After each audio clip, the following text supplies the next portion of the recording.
Welcome. Radhe Radhe.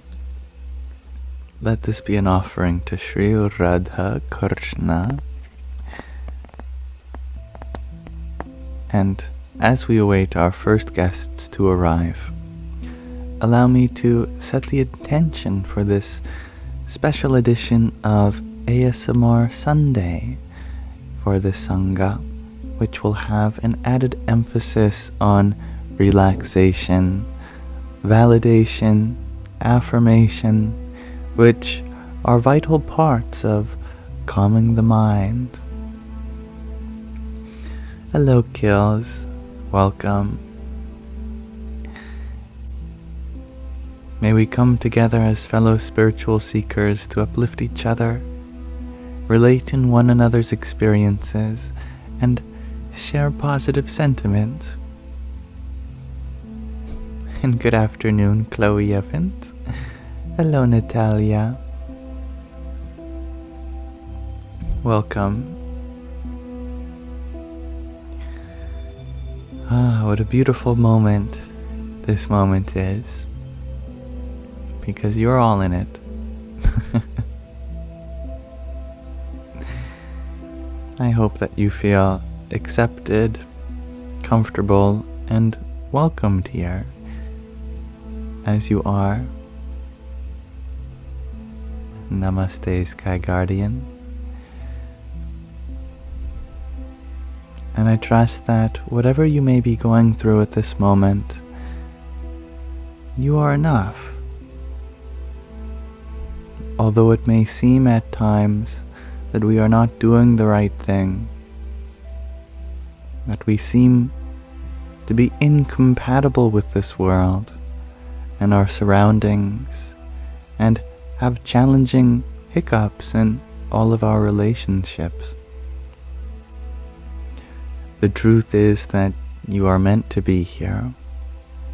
You wouldn't be here otherwise if there wasn't an important thing for you to do in this world. It doesn't have to be now. At the same time, you're already fulfilling that just by existing. So, I welcome you here, not just to this Sangha, but on behalf of the universe, for being an addition to it. Part of the many things and people which complete this existence. The universe would not be perfect without you. Now, I have a question of the day for you all if you're all interested. I like to start my lives with such a question. Today I'm wondering, how do you use the breath consciously? The breath is a very interesting part of our life because at some times it's voluntary and at other times it's involuntary. If you forget about the breath, the body won't. It'll keep breathing for you. Hopefully. At the same time, we can have conscious control over the breath and choose its deepness, rhythm, etc. Lost Munchkin, you ask, what is the question again? Well, it's right there if you can see it. How do you use your breath consciously? And thank you, Nish, for your heart me and Team Bracelet. Hari Om Tat Sat. And hello, Ray Ann. Hello, Hey Tonight. You share that you danced so hard yesterday. That's lovely. And Usha, thank you for your heart me too. Jai Sitaram. No problem, Lost Munchkin.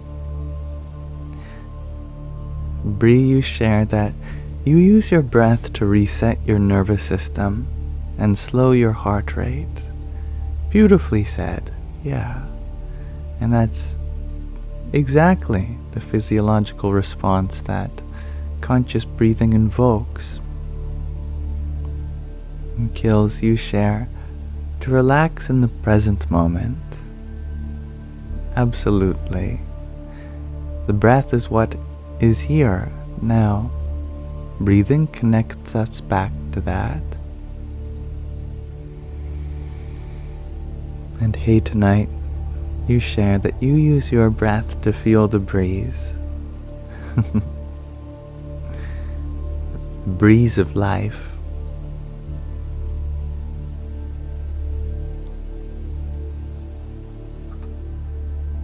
Living zombie, you share that your neck really hurts from head banging with this random person on Friday at a gig. Worth it though. That's fun. And hello, Ragnhildur.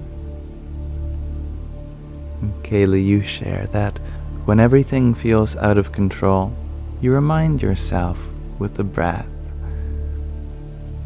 I love that. And I was going to add, living zombie, the breath passes through our neck on the way down, as does all the signals from the brain. It's a very important part to take care of. So give your neck lots of rest for me.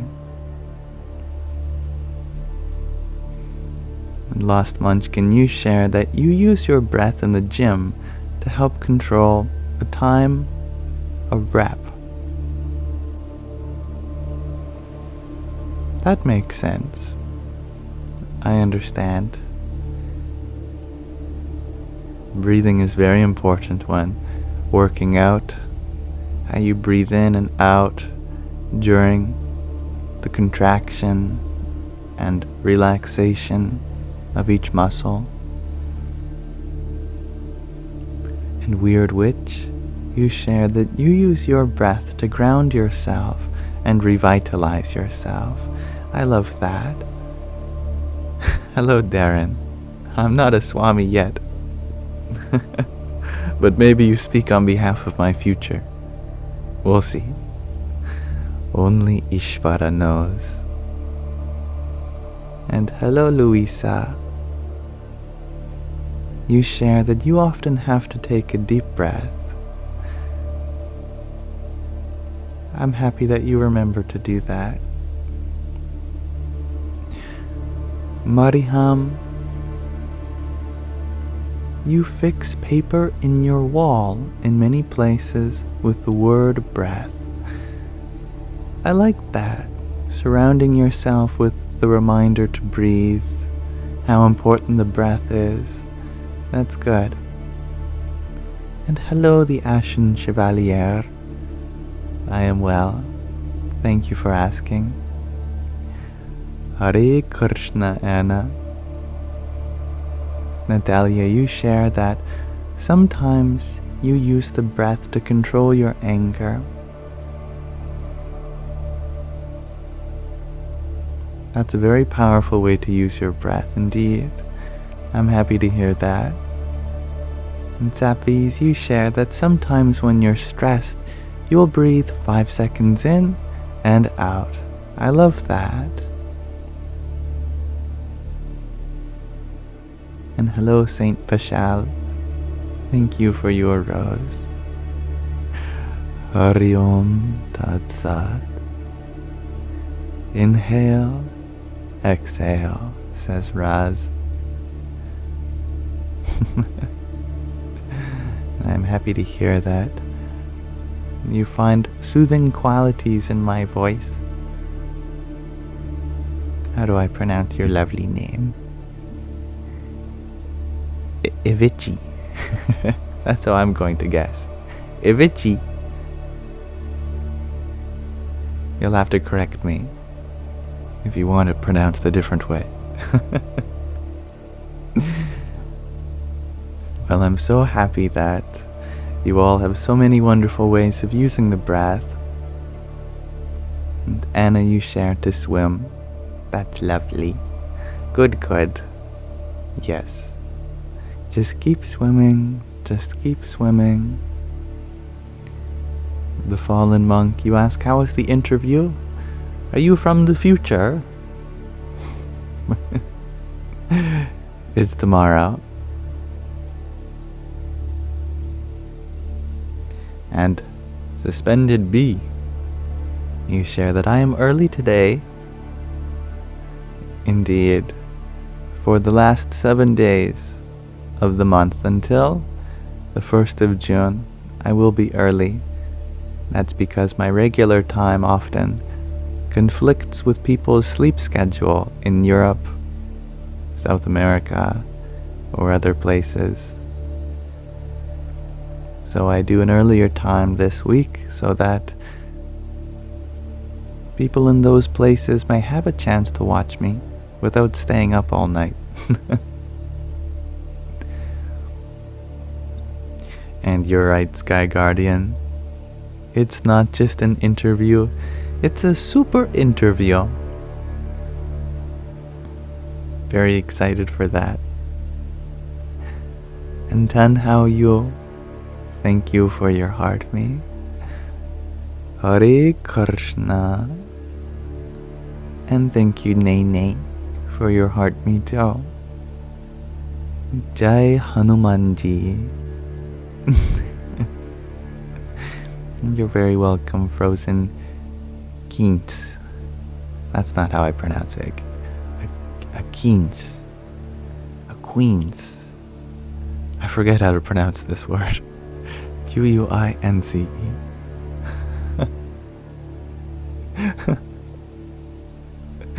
Now, such wonderful answers today. The breath is very important when it comes to so many things. And I'm very grateful that you all know how to use it. It seems we can use it from anger management to calming ourselves down to working out, reminding ourselves to be present. That's all wonderful.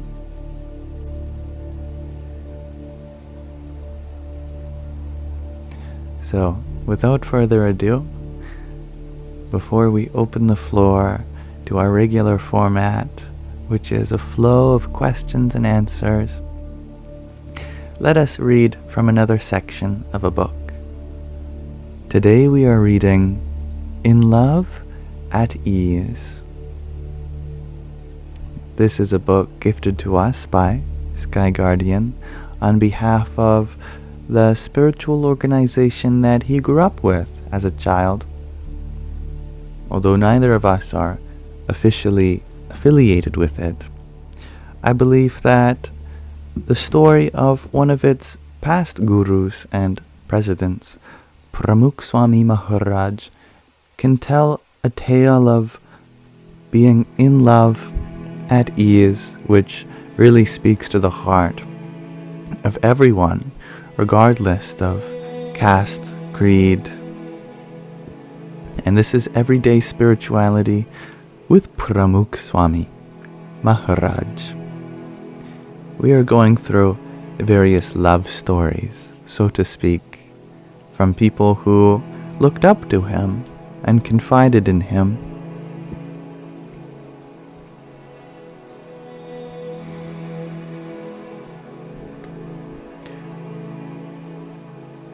Bhadreshsas Swami is the creator of the Bhadreshsas, theological commentaries of the Akshar Purushottam Darshan, the theological doctrine of the BAPS Swami Narayan community, which is the name of this spiritual group. The texts are a complete commentary on the Prasthana Trayi, a collection of 3 foundational Hindu theological texts, namely the Upanishads, the Brahma Sutras, and the Srimad Bhagavad Gita. Hello, Painted Lady. Hello, Haley Queen.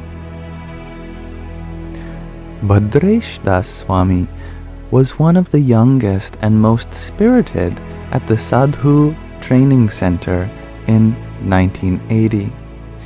He recalls how most of those training alongside him and even his mentors treated him like a child. They thought of him as playful, childish, and focused. Swami Shri saw past his developing age and maturity at the time. One afternoon, Swami Shri called Bhadreshsas Swami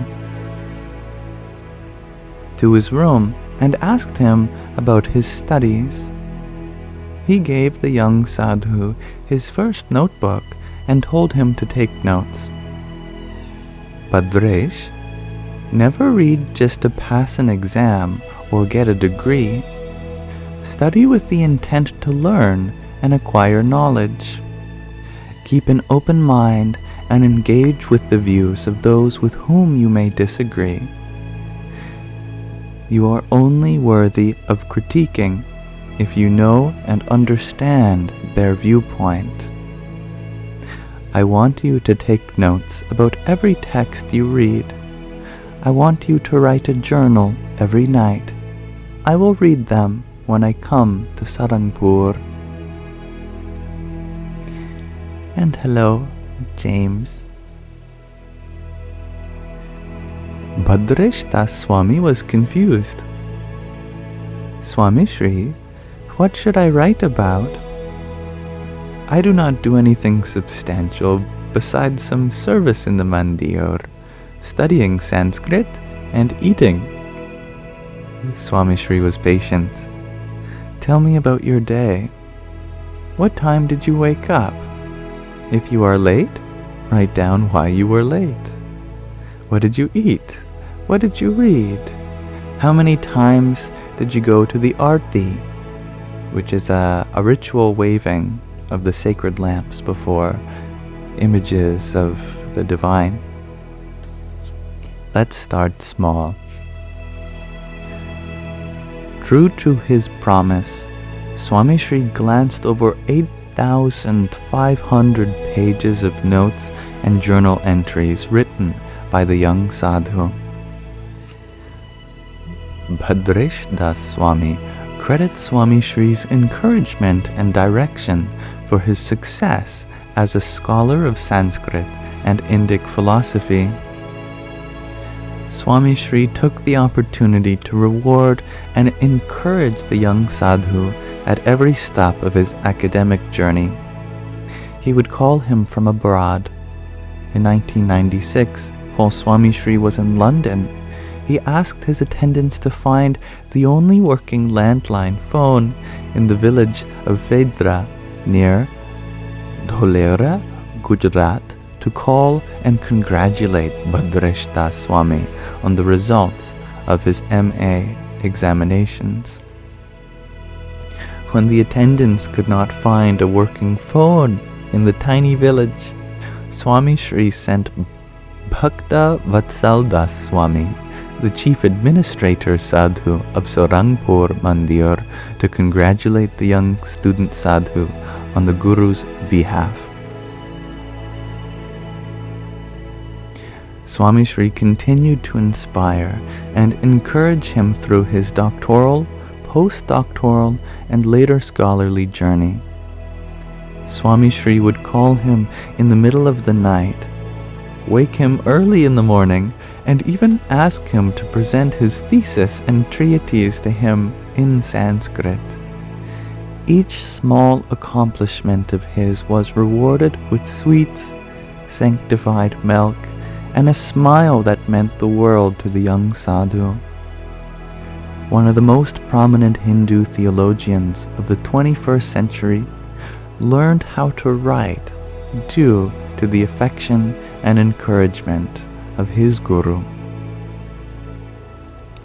Swami Shri did not only encourage sadhus and theologians, but also children and bhaktas, devotees.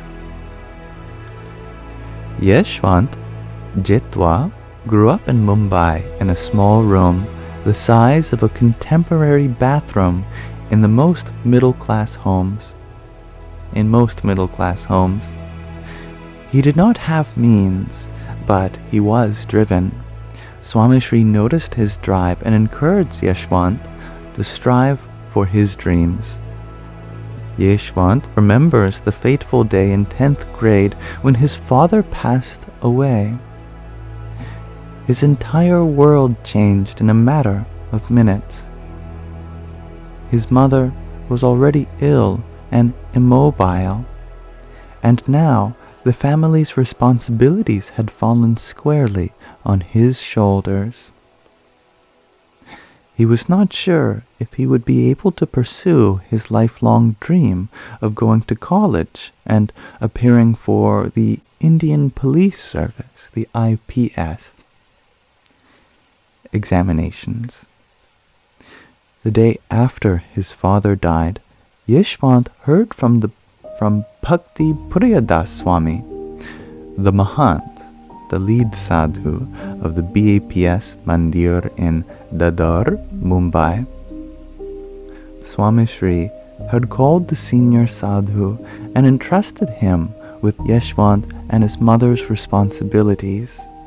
Swami Shri wanted Yeshwant to continue studying for his 10th standard examinations and prepare for college. Yeshwant was shocked. He had not even told Swami Shri about his father's death, yet the Guru had already taken him under his wing. Swami Shri stepped in to act as Yeshwant's father and encouraged and supported him throughout his college and the IPS exams. Swami Shri would regularly ask Yeshwant about his exams and studying routine. He eventually passed his IPS exams and rose in the ranks to Additional Director General of Police in the eastern Indian state of Odisha.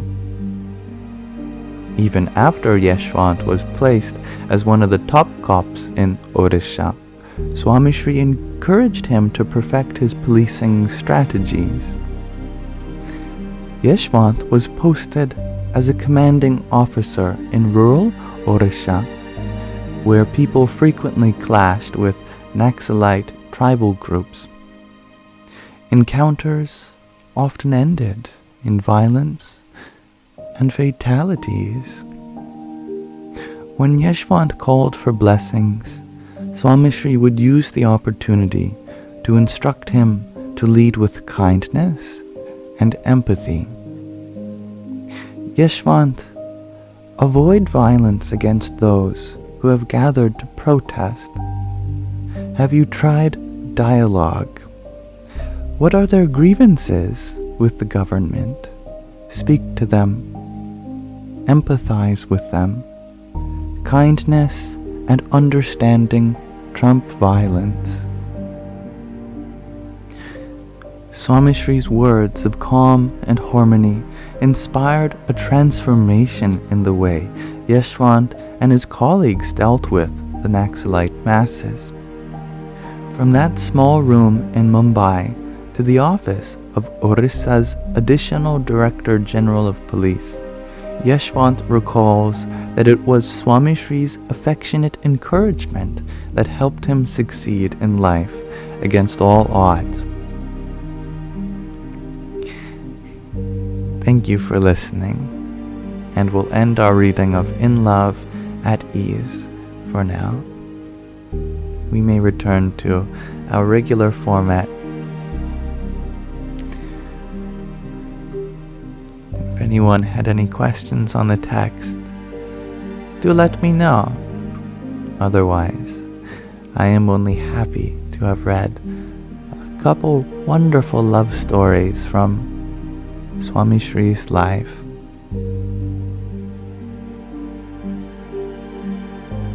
And thank you, Haley Queen, for your Heart Me, Team Bracelet, and Cheer You Up. Hari Om Tat Sat. And Painted Lady, thank you for your Heart Me, pair of Team Bracelets, and pair of cheer you ups. Jai Sitaram.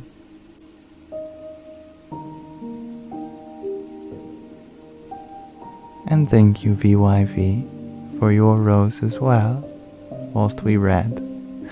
And Om, thank you for your finger heart. Radhe, Radhe. And Echo Leaf, thank you for your presence here. And hello, Valentine. Sky Guardian, you share that Swami Taratmanandaji sent you an email which read, Namaste, Vinay. No proselytizing applies only to me, not to BAPS, etc. So, you can continue reading. Happy to hear that. Good evening, Kishori. Radhe, Radhe. And hello, Kai Bean. Loopy Lane, you had mentioned while we read that a stray cat you adopted last year went missing for 3 nights, but he's home safe today. You're blessed. And perhaps your love in taking such a stray cat under your companionship is exactly what brought it home. Who knows what would be the fate of that kitty if you didn't offer your love, your merciful love, causeless love. I am happy to hear that. Namaste, Wanderlust, and good evening, Charlie. Natalia, you ask, how does one overcome shyness? By embracing the fact that you are only waiting for the perfect time to open up, and in due time that will happen. Shyness means that there's so much inside you waiting to come out. If you are patient with that, that beauty will shine. Just like you don't have to peel back the petals of a flower in order to get it to open. As soon as the warmth of the sun arises over the horizon and casts its rays on the petals, the flower naturally blossoms.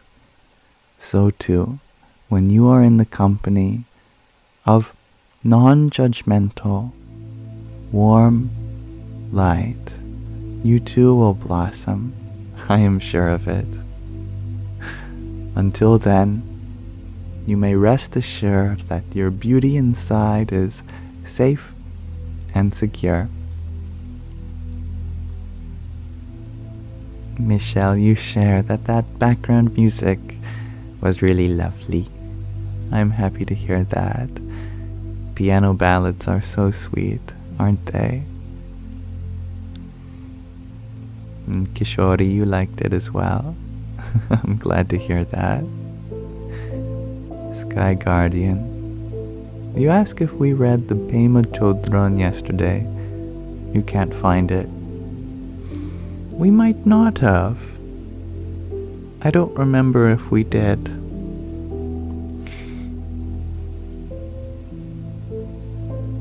I'm not sure.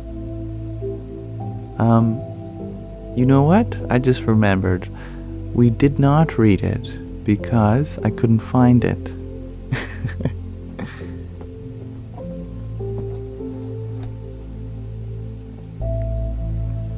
I found it now, though.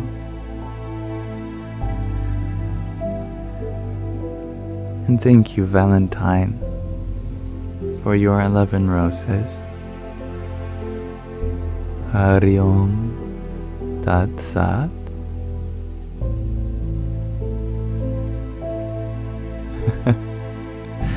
Some of you remember there was no Pema yesterday. You know that makes me happy. to know of how attentive you all are. That's very sweet. And thank you, Sky Guardian.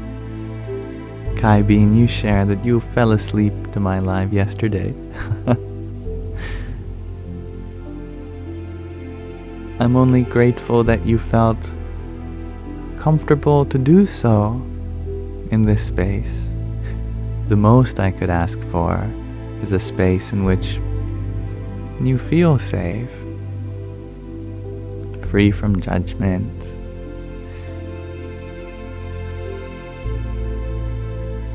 Good evening, Steve. And thank you, Loopy Lane, for your flowers. Hari Om Tat Sat. Strung by Stacy, you share that the light makes my hair look like yours. I am happy that you find a piece of yourself with me. Just as the light which illumines your world is the very same light which illumines mine. And that source of light, we are the same.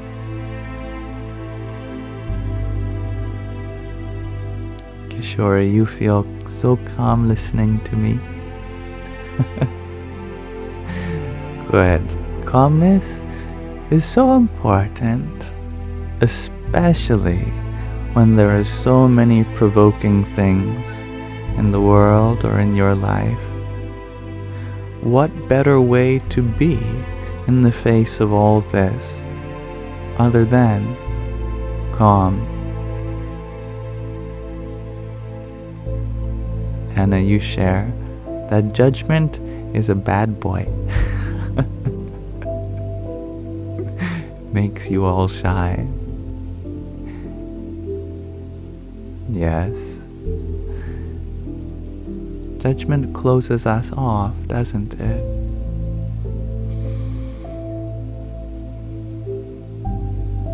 Judgment says, I'm closed off, so you should be too.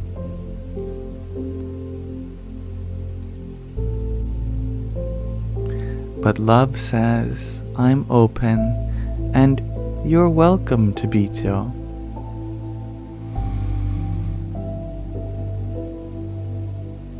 Michelle, you ask, is there a composer I particularly like? You know, Michelle, I had misread that. I was almost going to say computer instead of composer. So I started thinking that way. Composer. Although I may not know many composers by name,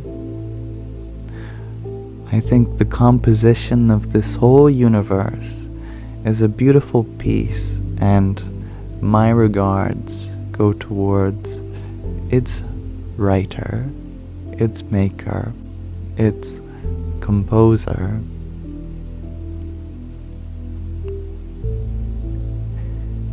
Shiza, you share that you need some help going through emotional distress. Please help, Yams. You've been crying for a bit. You're in good hands. Emotional distress is always a valid experience because it shows how real you are and how important this life you live is. Reminds us of what is precious to us. But allow me to console you in that you will get through this. It always passes, and this distress that you feel, you are allowed to experience it. It will get better. You will make it through it. Not only unharmed, but with a greater heart and its capacity to hold deeper and more raw experiences. As you would hold space for someone else going through a similar thing, hold space for yourself and what you're going through. Be your best friend through this process and love yourself just as you would anyone else.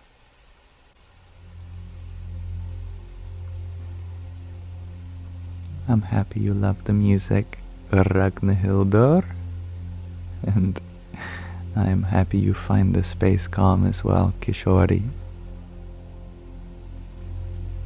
Namaste, David. You ask, how does one incorporate the non-self concept into our conditioned daily lives? It means, instead of thinking in terms of I, me, and mine, instead of thinking, I'm in pain, you could say, this body is in pain. It says the same thing, just from a different perspective. Then you don't associate with the pain itself. You still recognize that it's there, and this body, like any body, deserves to be taken care of. So, the search for how to take care of it may still proceed, but this time without identification, without I-ness. This body could use some help. Help is on its way to this body. Try rephrasing things without the use of I, me, or mine. Instead of, I am happy, you could say, there is happiness here.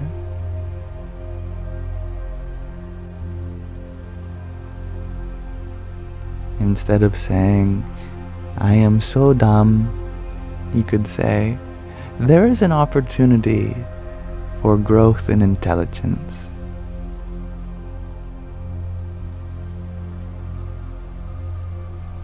And I agree, Raz.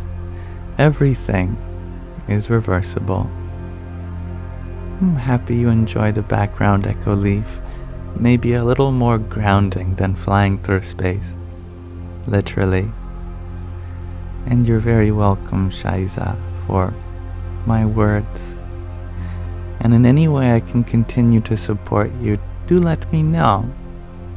You are always welcome to confide in my direct messages. You are welcome to send me a message whenever you want, and I'll get back to you as soon as I have a moment.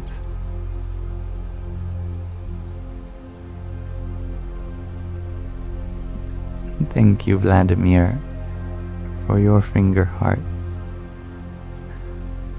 Hari Om Tat Sat. Beautiful crystal, you ask, can I tell you your soul is beautiful? You could use the uplifting.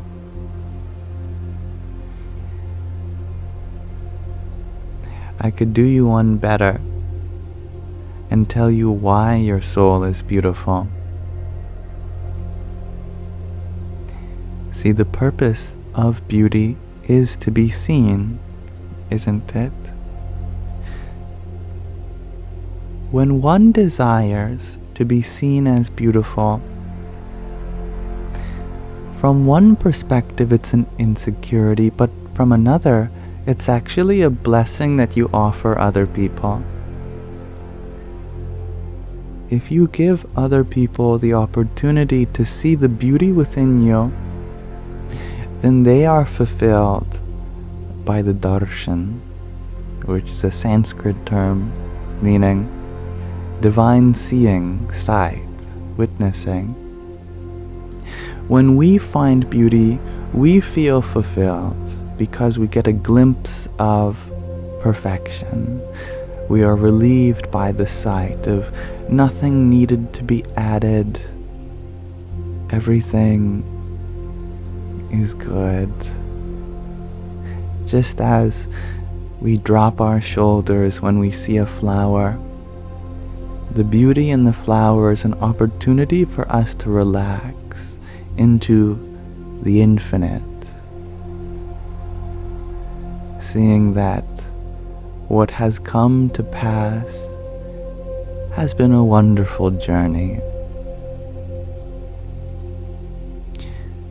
Your soul deserves to be seen because it is beautiful. The beauty of one's soul is for other people to love, to witness, and feel the love through. You wouldn't have a soul if it wasn't beautiful, because that's its purpose.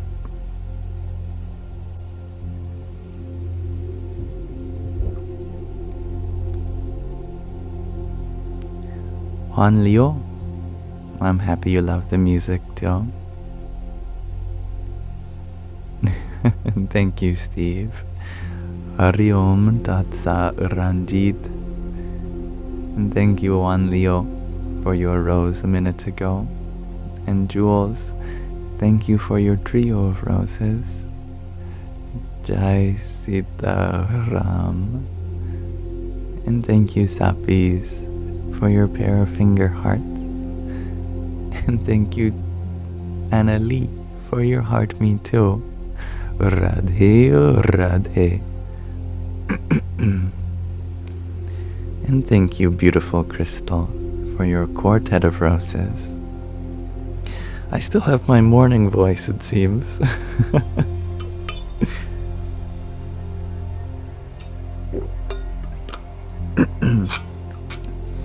That should be a little better, maybe. We'll see.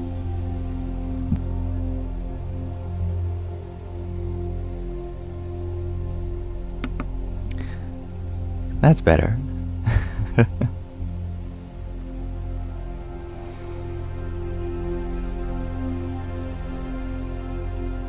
And a beautiful point you shared a minute ago, Raz, that others makes one reflect on our lives. Indeed. Liv, you had asked a few minutes ago, am I happy?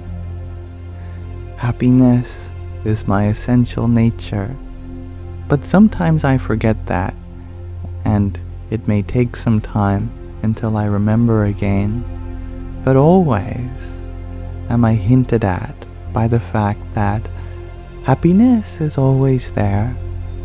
Sometimes we have to look for it beneath all the surface layer emotions of sadness or misery, anger, deceit. They are real emotions that also deserve recognition. But above all is happiness, shining brightly. And yet, although it's almost painstakingly obvious from some perspective, we all fail to recognize our innate happiness from time to time. Myself very much included. And hello, Emily. You asked how am I today? I'm doing well. Thank you. And beautiful Crystal, you shared that you want to be my girlfriend and listen to me talk all day. Well, you are always welcome here in this Sangha, as is the rest of you. And although I find so much love in all of you, I'd love, most of all, to make you all feel special in your own unique ways.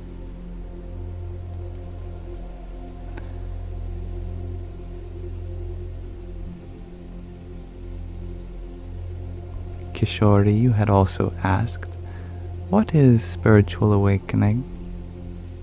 It means that we wake up to who we are, and what we are is spirit.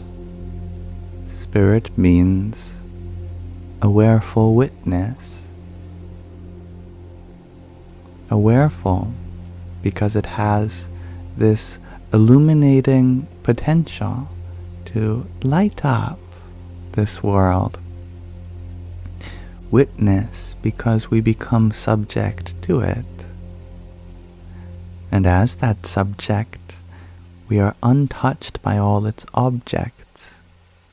The body, mind, thoughts, feelings, experiences of the senses, Vishais.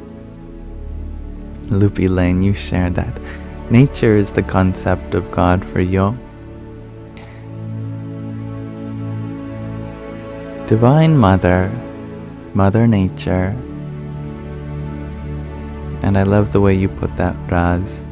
All-inclusiveness is non-excluding. And Raz, you share as well that we don't exclude the fire, but we approach it in a balanced way. Hello, Alfie. And Valentine, you asked, do I get more views in US time? I don't usually keep track of my views. Sometimes I notice patterns, but generally, whoever is here, I am only grateful to have.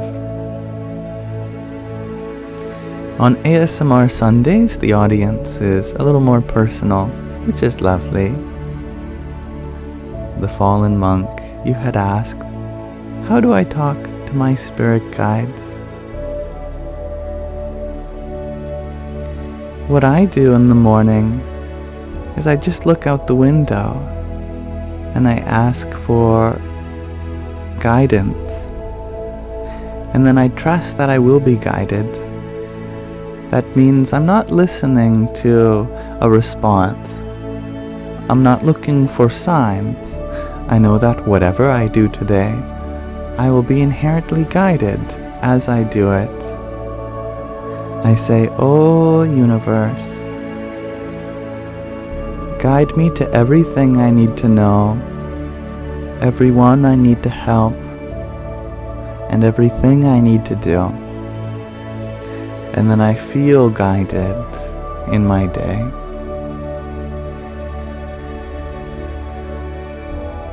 Happiness aloud. You asked if I can sing for you. Someone is already singing, it sounds like, in the background. Maybe when the background music gives me an opportunity, I can do so. And hello, Luca. Hello, Joanna Rubio. And I'm doing well, Becco. Thank you for asking.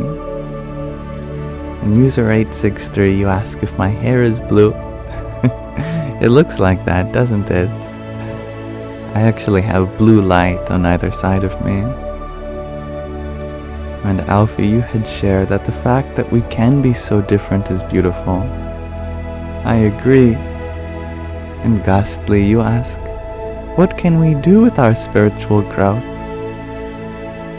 Our spiritual growth is precisely within all that we can do.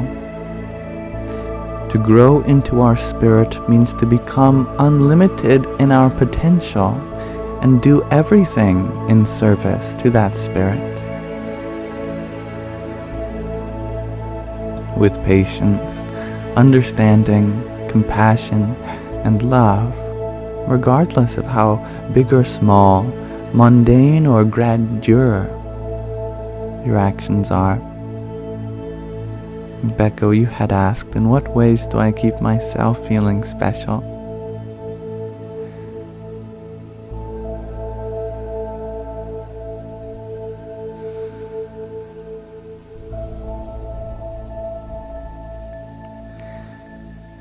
I feel special in the unique opportunities I have to help people.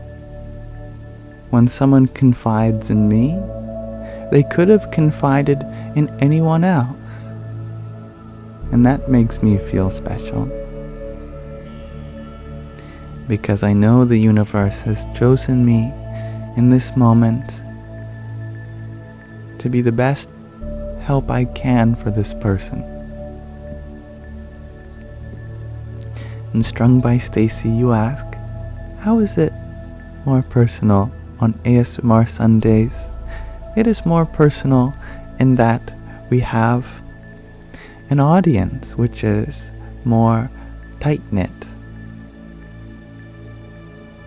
Natalia, you had asked how to accept change in life. At first we don't. Change always comes with resistance. And then when faced with that resistance, we come to realize that we're only resisting our own growth, because one cannot grow without change. One cannot grow without conflict. Therefore, this change is beneficial to us, no matter what it may be, and we let go of our resistance and embrace it. Alfie Sloan, you had shared that each soul is a weight that surpasses any amount in gold. I agree. You are priceless. And thank you, Vera May, for your heart me. Hari Om Tat Sat. 4B movement. You ask if I'm familiar with the concept of transurfing. I believe you asked me this last time, and I still have not done my research for you, so you'll have to remind me.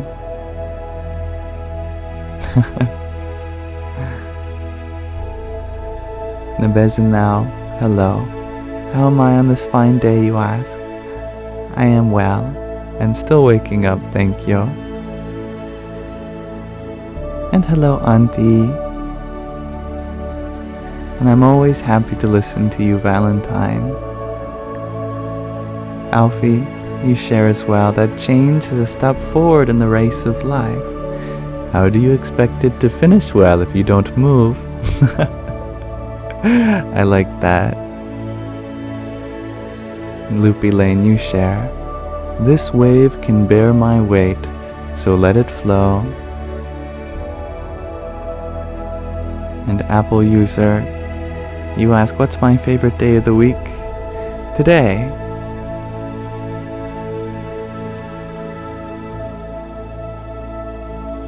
And tomorrow? It will be tomorrow.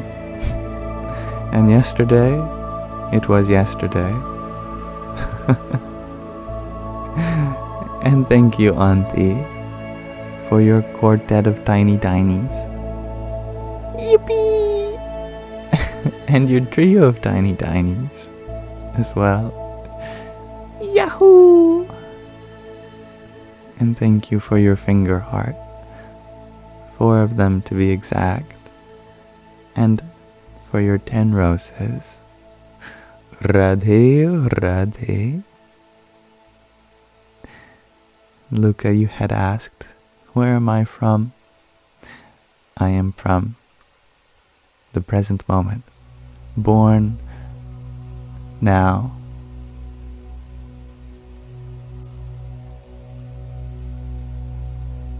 And for me, this present moment is taking place in Canada. G to infinity. You share that transurfing is a state where you can read and feel vibes. One can sense coherence of others. Empath.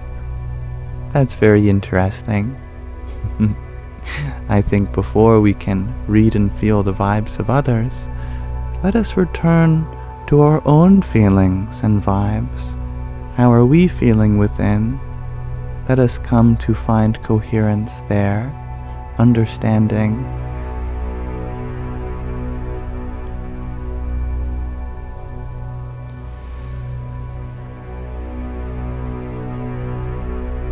And hello, Vera May. Welcome back. You share that. This feeling reminds you of your childhood. You're very welcome. I think childhood can be very pure and innocent, and if you feel those kinds of qualities here, that's lovely. Returning to our inner child can be so healing. That's for sure. You know, it's funny. We talk about healing our inner child, but it's our inner child that is to heal us. Our inner child is unchanged. It is us adults who have made a mess, isn't it? We are the ones in need of healing.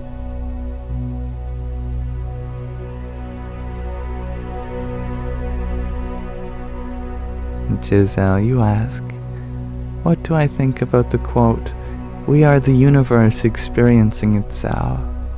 How lovely is that? It's amazing. And it's more than just a quote. It's a realization. Something that we wake up to. I am the universe. Maybe not all of it, but a part of it.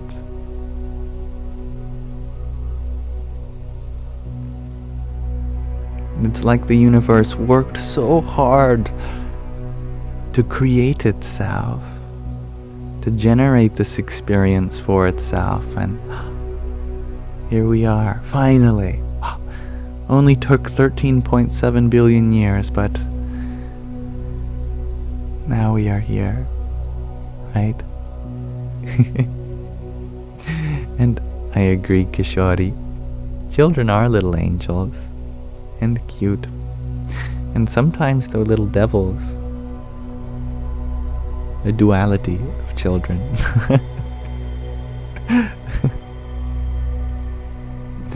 Hello, Michael Taylor.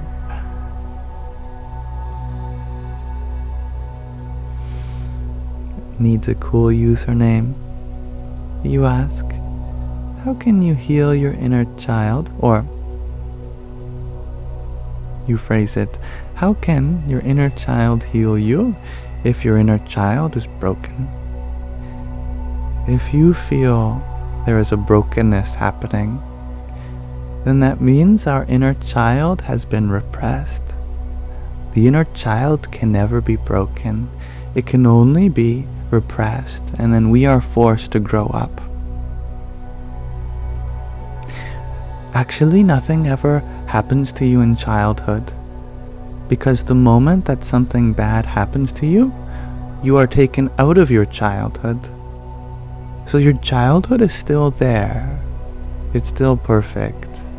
We just have yet to re-enter it, and then we are healed from all the things that happened to us from the moment that we were taken out of it onward. Does that make sense? It's like the story of the Garden of Eden. When Adam and Eve, when our masculine and feminine part were taken out of childhood, the Garden of Eden, the garden remains intact. It's still beautiful, lovely, waiting for us to return. We were taken out of it, and then, while out of it, we might experience suffering. But the moment we return, all of that becomes remedied, healed.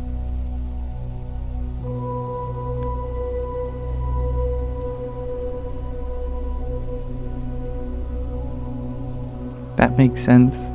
Oh, good. And thank you, Dob Darker, for your heart me. Hari Om Tat Sat.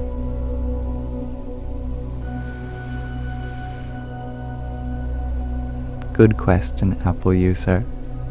You share that it makes sense, but how do you re-enter it once you've learned more than it? By unlearning. It just like the Garden of Eden, it was knowledge which takes you out of it.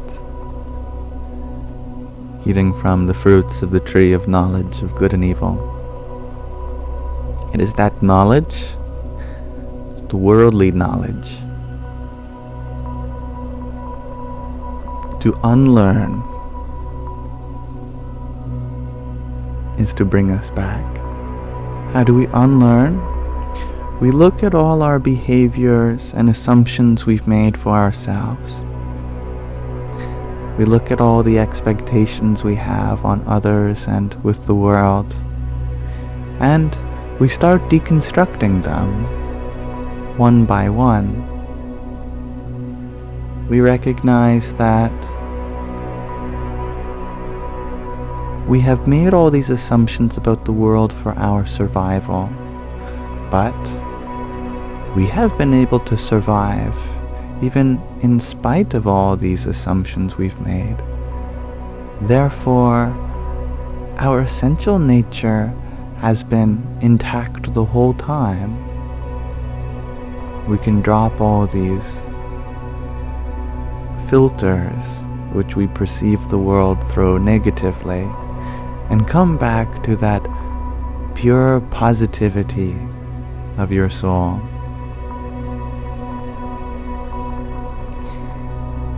You come to the inner child by letting the inner child come out.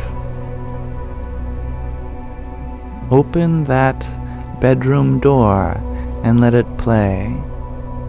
The next time you see a child and you're allowed to play with them, why don't you? Especially if you're a parent. Oh, how wonderful it is to play with your child. Be that child with them, not because they need someone to play with, but because you have been needing someone to play with.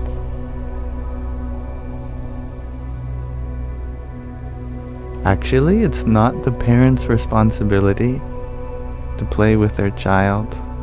It's the child's responsibility to play with the parents.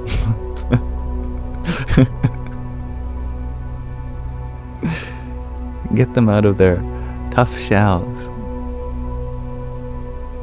Valentine, you ask, how my holy basil is doing.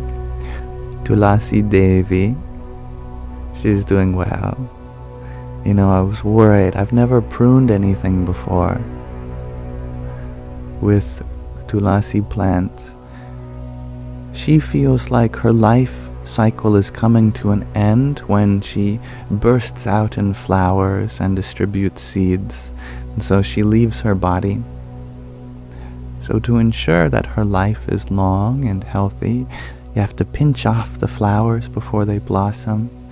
And I felt so bad doing that because I didn't want to hurt it. But she seems to be doing well and redirecting her energy into her growth.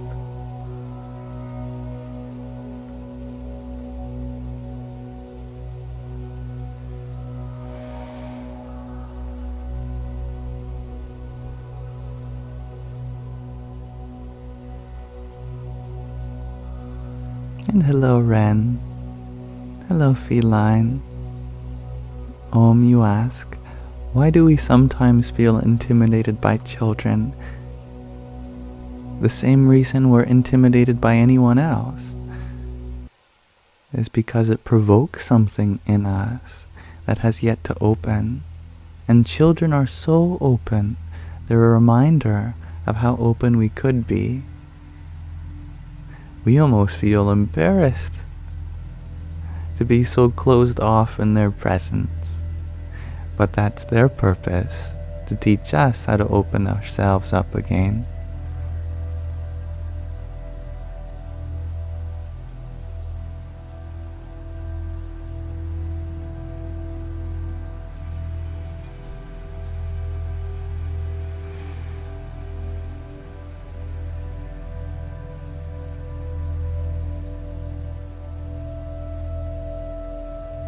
And I love that idea strung by Stacy. Though play is a great way to be healed, play can also just be walking around.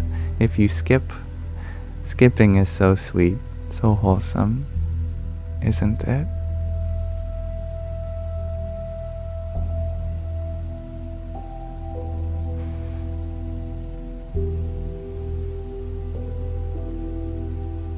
Feline, you share that you're sorry because yesterday you slept without saying goodbye. Sorry that you passed out. You are always welcome to. In fact, although I always appreciate when one says goodbye, it's never expected. It is just a bonus if you do. But that bonus is never necessary. That's why it's a bonus. And please, be my guest if you want to fall asleep. You're welcome to. If you feel comfortable here.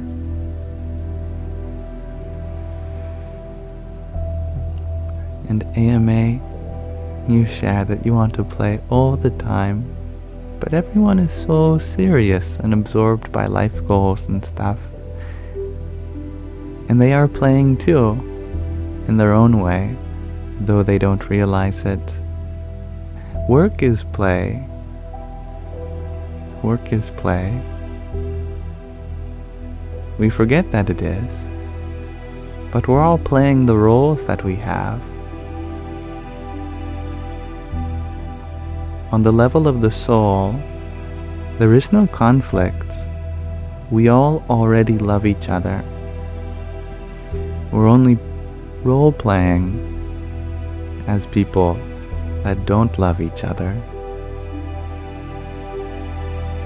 Actually, when that angry customer is yelling at you and you're trying to do your job, you're both just playing the roles that that moment brung out. Your souls are already in love with each other.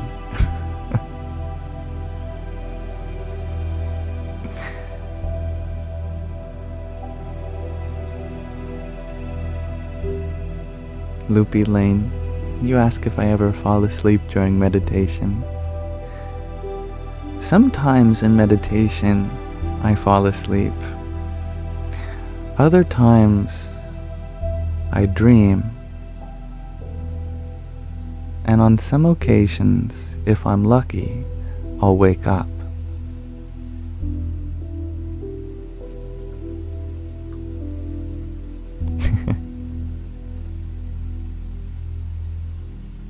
And Kishori, you share that you want to feel and connect to others energy-wise, empathy. And we do that by dropping our own judgment, to have non-biased awareness. We're just there. There's no extra narrative which is being superimposed on them. There's only listening, watching, feeling.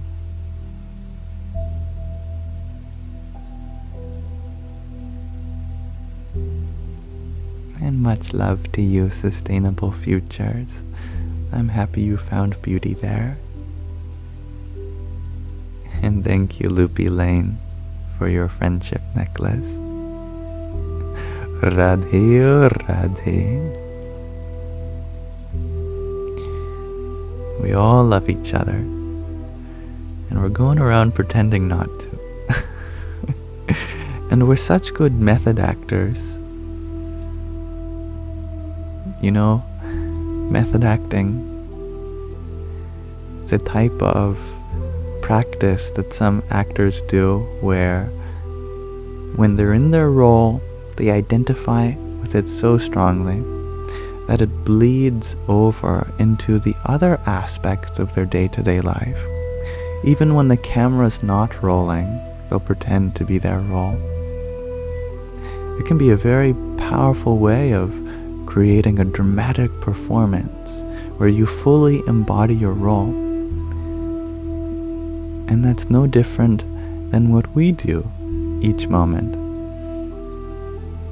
As Alan Watts would say, you have no obligation to be the person you were 5 minutes ago. We are reborn in this moment again and again. And being reborn into this moment, we feel like we have to continue on the role that we were playing in the last moment, the last person we were a moment ago. And we've been method acting for so long that we forget that it's all just roles. A mother is a role, a doctor is a role, customer is a role, being heartbroken is a role, falling in love is a role. It's all play pretend, but it's also real, because that is how we experience the world, and it's how our soul expresses itself through the divine play that we participate in.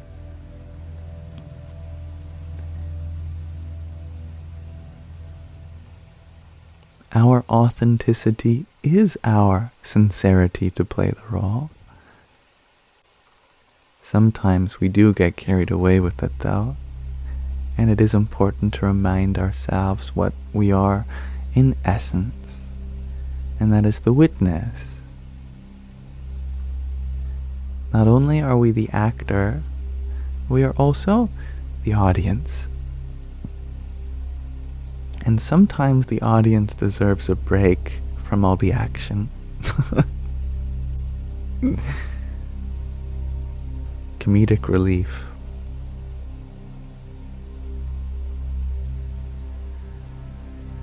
And thank you, Jared, for your heartbeat.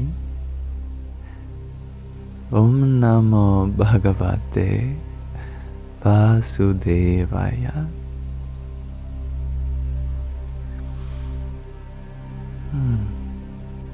Ollie, you had asked a minute ago what my advice is for a consistent meditation practice. Forgiveness.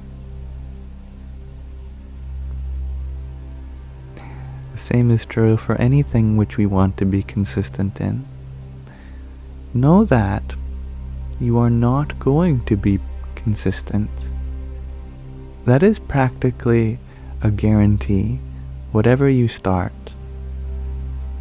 No matter if it's learning how to juggle, starting a new job, studying, working out, or meditating. You're not going to be perfect at it. It will be a learning experience, which means there are going to be times where you struggle with it. There are going to be days where you don't want to meditate, and there are going to be days where that desire not to will win, and you're not going to meditate that day. And all of that is a part of a greater consistency, as long as you keep at it next time. And the only way to keep at it for this greater consistency is to forgive yourself for the times that it doesn't work out.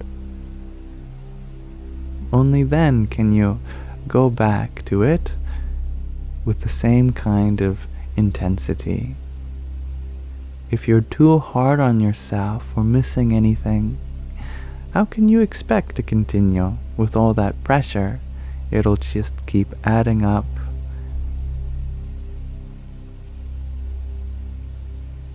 And weigh you down.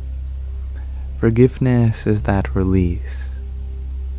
Like when you shake up a bottle of soda, it's just ready to burst. But if you just loosen the cap a little bit, it releases, and you can tighten it down again. Likewise, if we keep getting shaken up in our practice, either we are going to burst unless we let go of all that pressure, and then we can tighten down in our practice and continue. That's the power of forgiveness when it comes to consistency.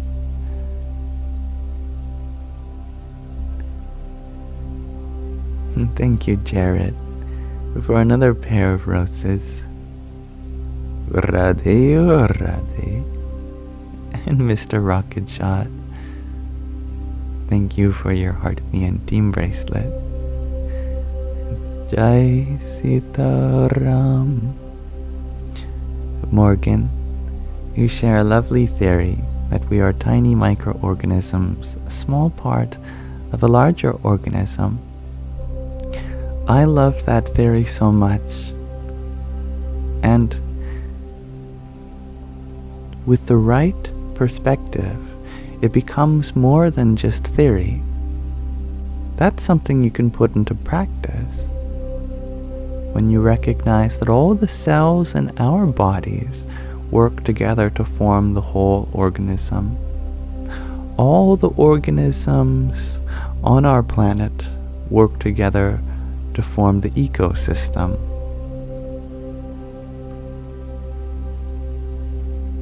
It's more than just an idea. That's a very real thing to know. And hello, Alice. My day has been well, although I just woke up and got on here, so I don't have much to say about it.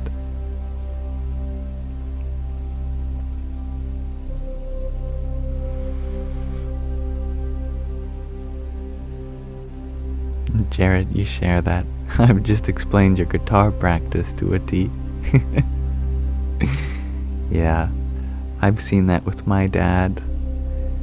A few months ago, several months ago, maybe even a year, he wanted to learn Spanish guitar. So he went out and bought himself a guitar perfect for Spanish genre. And he bought himself a book. And he kept at it for hours every day. But then he missed a day. And then he missed 2. And then 3, 4. A few days turned into a week. A week turned into a few months. And it took a while before he came back to it. It was that attachment to consistency which ended up turning inconsistent for him. But the moment he let go, when enough time had passed to forgive himself, he went at it again.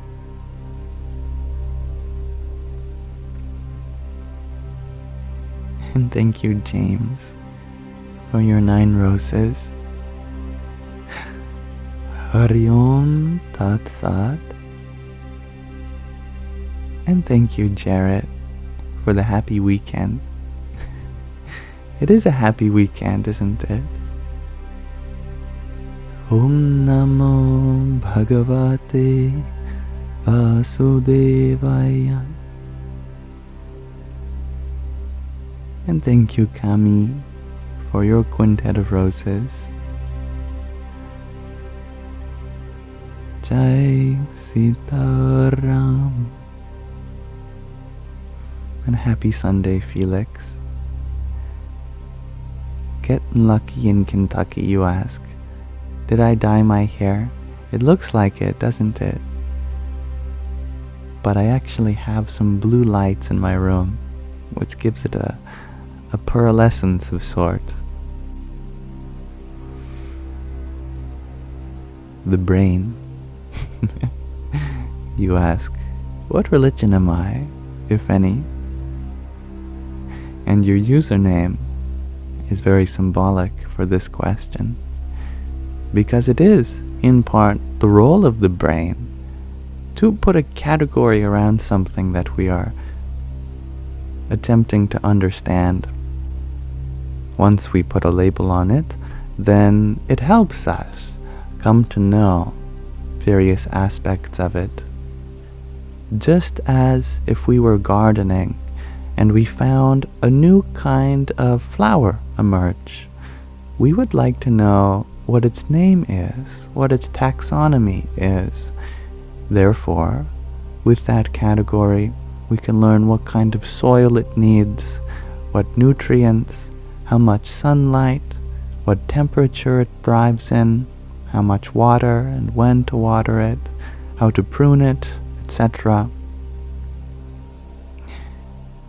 It is what makes humans so able to dissect the world around us and learn about it, is the brain's capacity to categorize. So it makes sense too if I share an idea which might be unfamiliar to you. You would like to know how you can learn more about it, how you can come to connect with it, perhaps.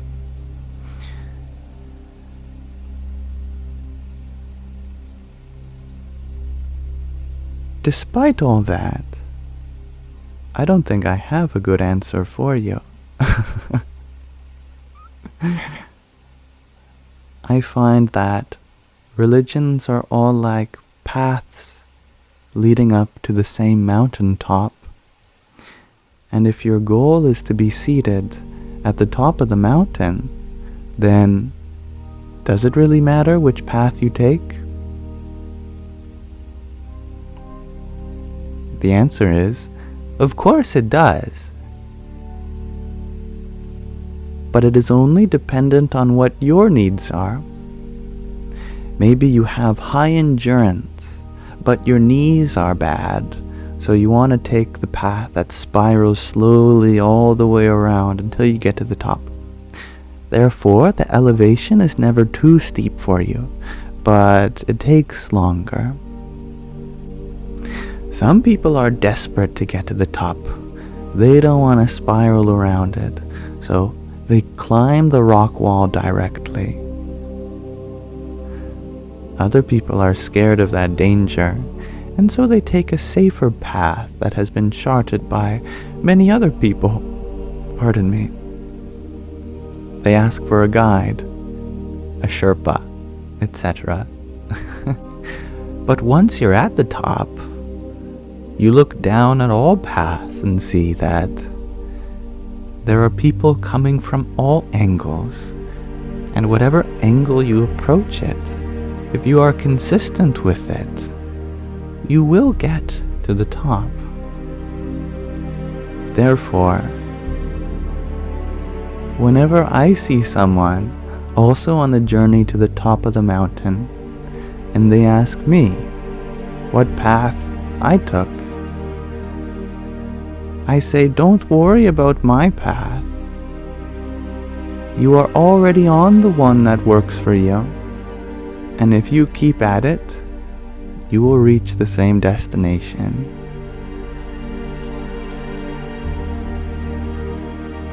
My goal is not to show you the power of one path more than another, but to look at all of them and understand how they work individually for different people. And so whichever one you are on, I wish to support you in that journey.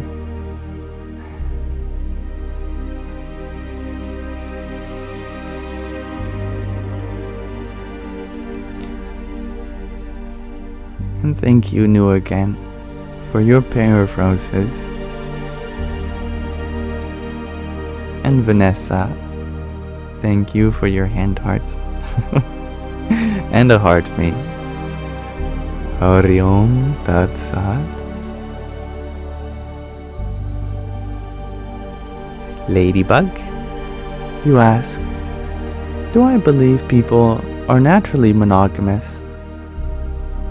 I believe that we have so much love in so many different ways that it's difficult to constrain that love to one person. But if you are dedicated enough to give that love one-pointedly, something beautiful is bound to happen. Love is like the fertilizer of all fertilizers. Wherever you put it, you will find growth. It is like a magic fertilizer.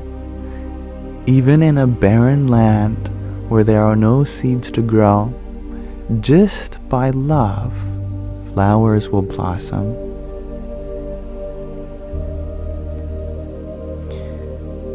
It depends greatly on your ambition, therefore.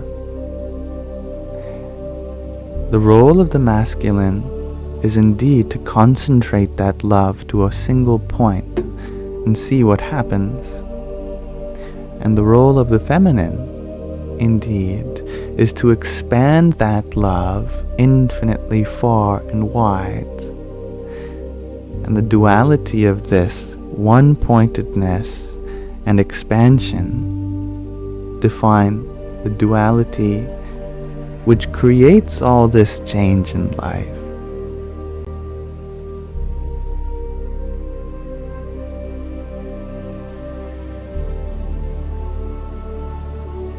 And it is in between the flow of these two forces that life thrives.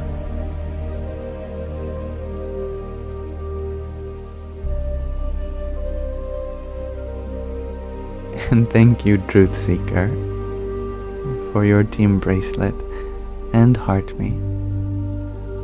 Hari Om Tat Sat. A little birdie has told me that you have been up to no good.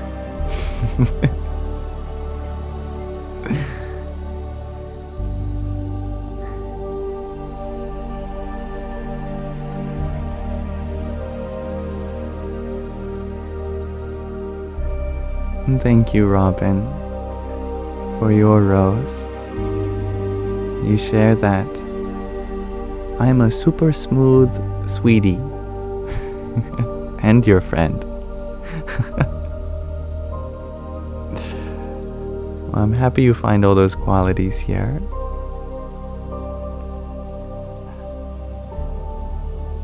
Jai Sitaram.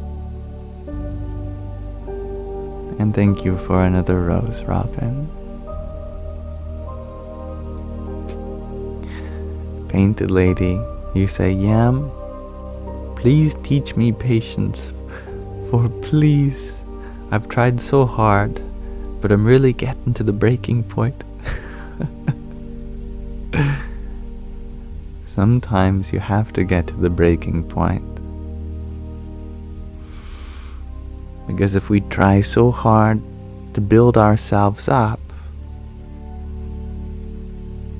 and we fall again to our resting point, patience happens when you give up from trying, when you're at your baseline, and you're there to be there. There is no effort in patience when you're already at the bottom, when you've let go. What does being patient mean? Being patient means that you refrain from judgment. Being patient means that you accept that you're here, they're here, and you are not here to judge. That the path forward is paved by patience. It is the thing to do because there's no other thing to do. The world is the way that it is because it needs patience. If you have a problem with the way the world is, then patience is the way to heal that. Impatience will only add to all the impatience.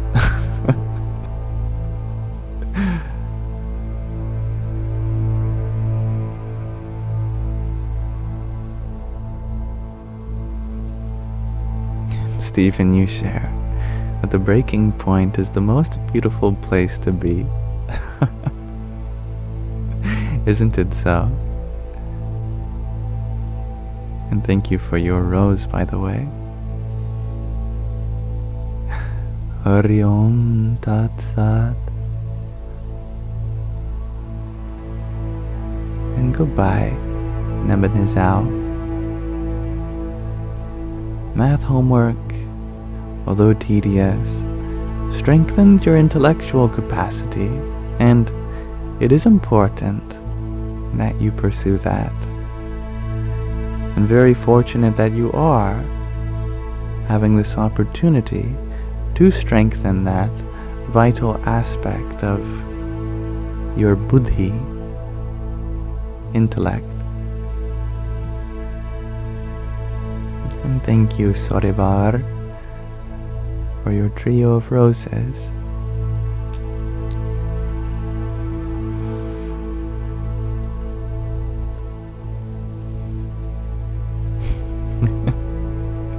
And Painted Lady, you share its people. They drive me insane. My dear, people are exactly where they need to be in their journey.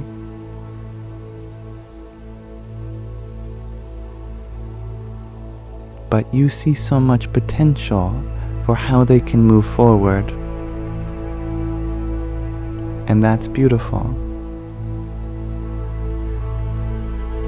It is good that you see the potential, but it is limiting to be attached to that potential. Why? Because people do not grow under pressure. They grow when the pressure is released off of them.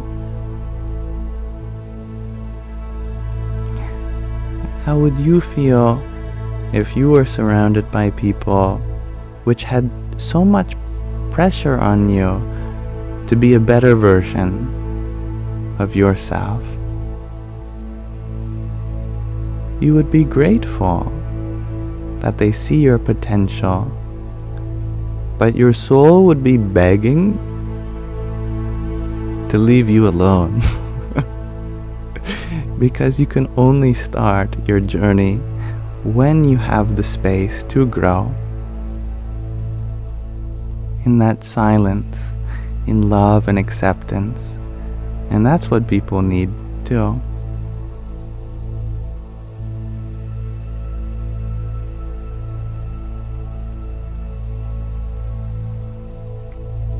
Be a shining role model for them,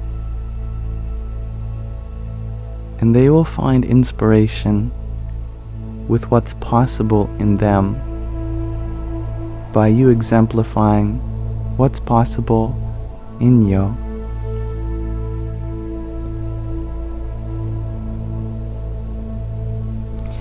And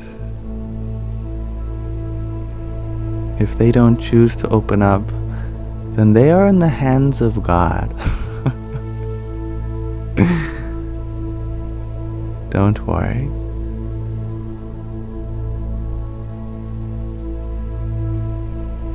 Thank you, Truth Seeker, for your team bracelet. Hari Om Tat Sat.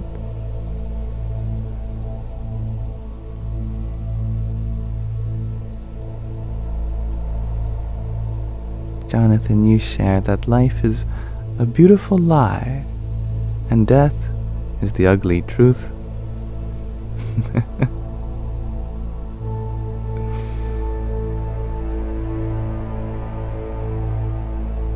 At the same time, life is an ugly truth, and death is a beautiful lie.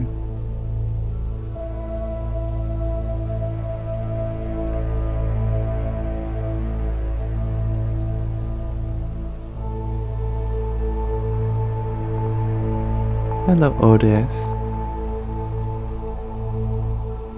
You share that I really helped you get through some tough nights after your surgery, and you are thanking me.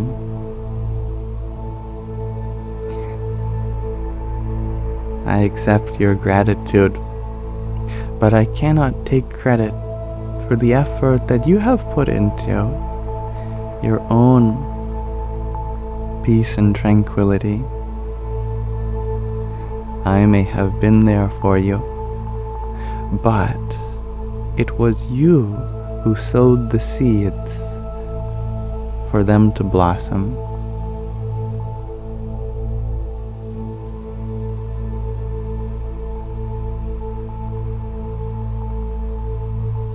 And thank you, Robin, for your hand hearts. Hari Om Tat Sat.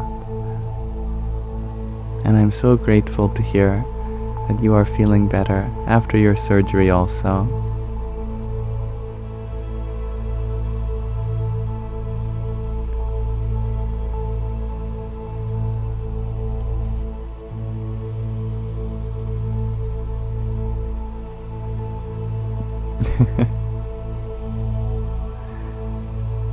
Painted lady, you're very welcome. You think that sometimes we are our own worst enemy. Indeed. In fact, we are our only enemy.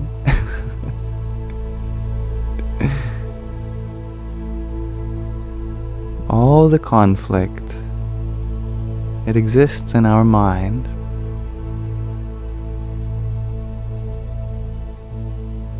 If we resolve what's within, the whole world becomes peaceful.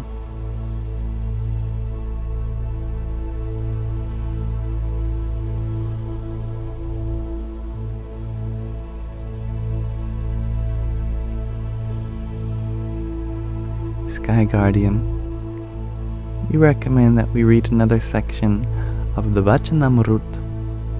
We can do so.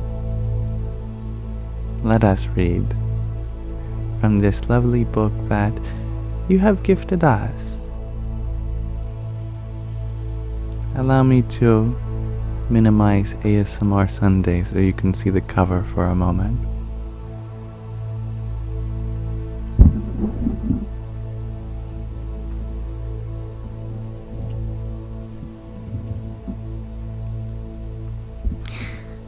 The Vachanamrut is a collection of spiritual discourses by a great being in the turn of the 19th century known as Bhagwan Swami Narayan. And such a being is mostly unknown to us in the English-speaking Western world. But this book is an English translation which gives insight into a spiritual tradition which is probably foreign to most of us listening. Although I'm not affiliated with the organization which it is from, I believe that it can be useful, as it has many direct spiritual truths that are timeless and universal.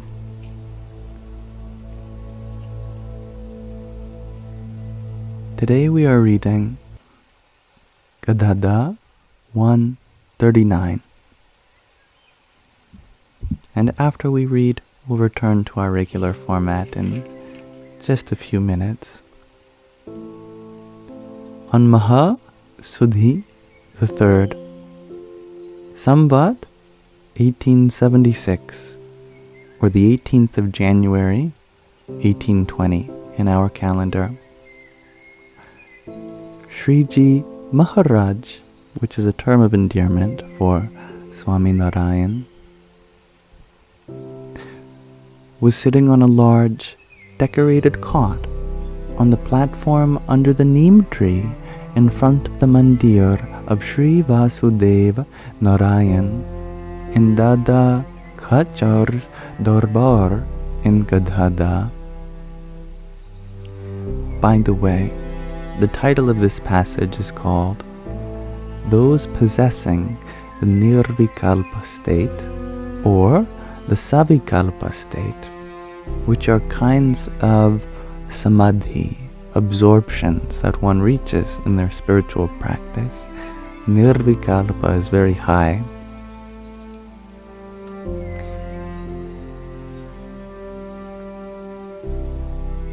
He was wearing white case and had covered himself with a white cotton cloth. He had also tied a white pug around his head, from which tassels of yellow flowers were dangling. Bunches of white and yellow flowers had been placed upon his ears, and he was also wearing garlands of yellow flowers around his neck.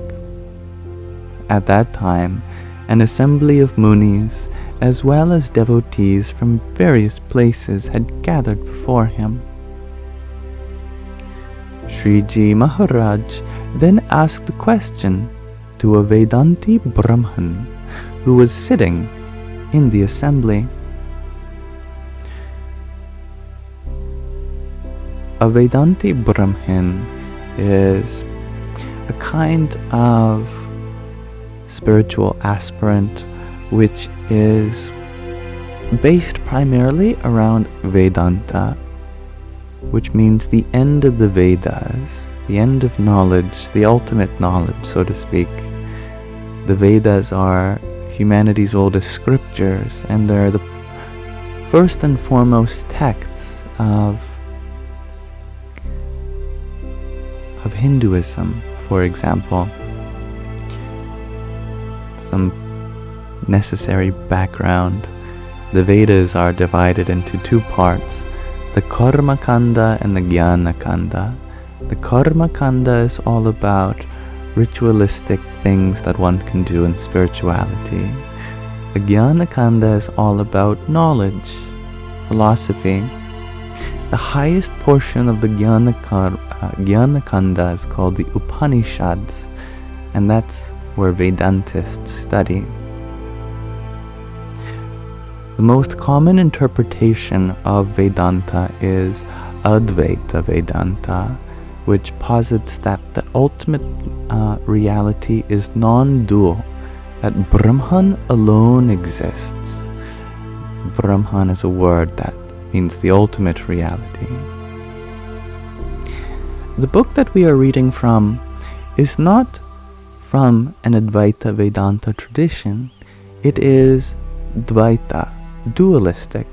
So we will probably have a dialogue between Advaita and Dvaita taking place. So Swami Narayan asks this Vedanta Brahmin, you claim that in reality only Brahman exists.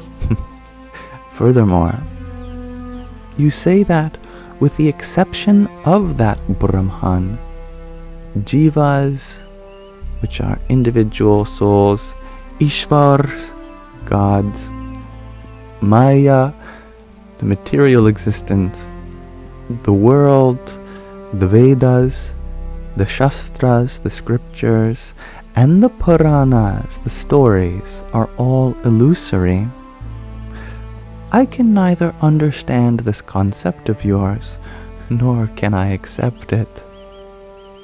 Therefore, please answer what I ask you, and do so by citing only the Vedas, the Shastras, the Puranas, the Smurtis, the oral traditions of the Vedas, the Itihasas, which are the epics like the Mahabharatam and the Ramayana scriptures. If, however, you reply quoting the words of some inauthentic scripture, he's probably referring to some commentaries by Adi Shankaracharya or someone like them. I will not accept your answer.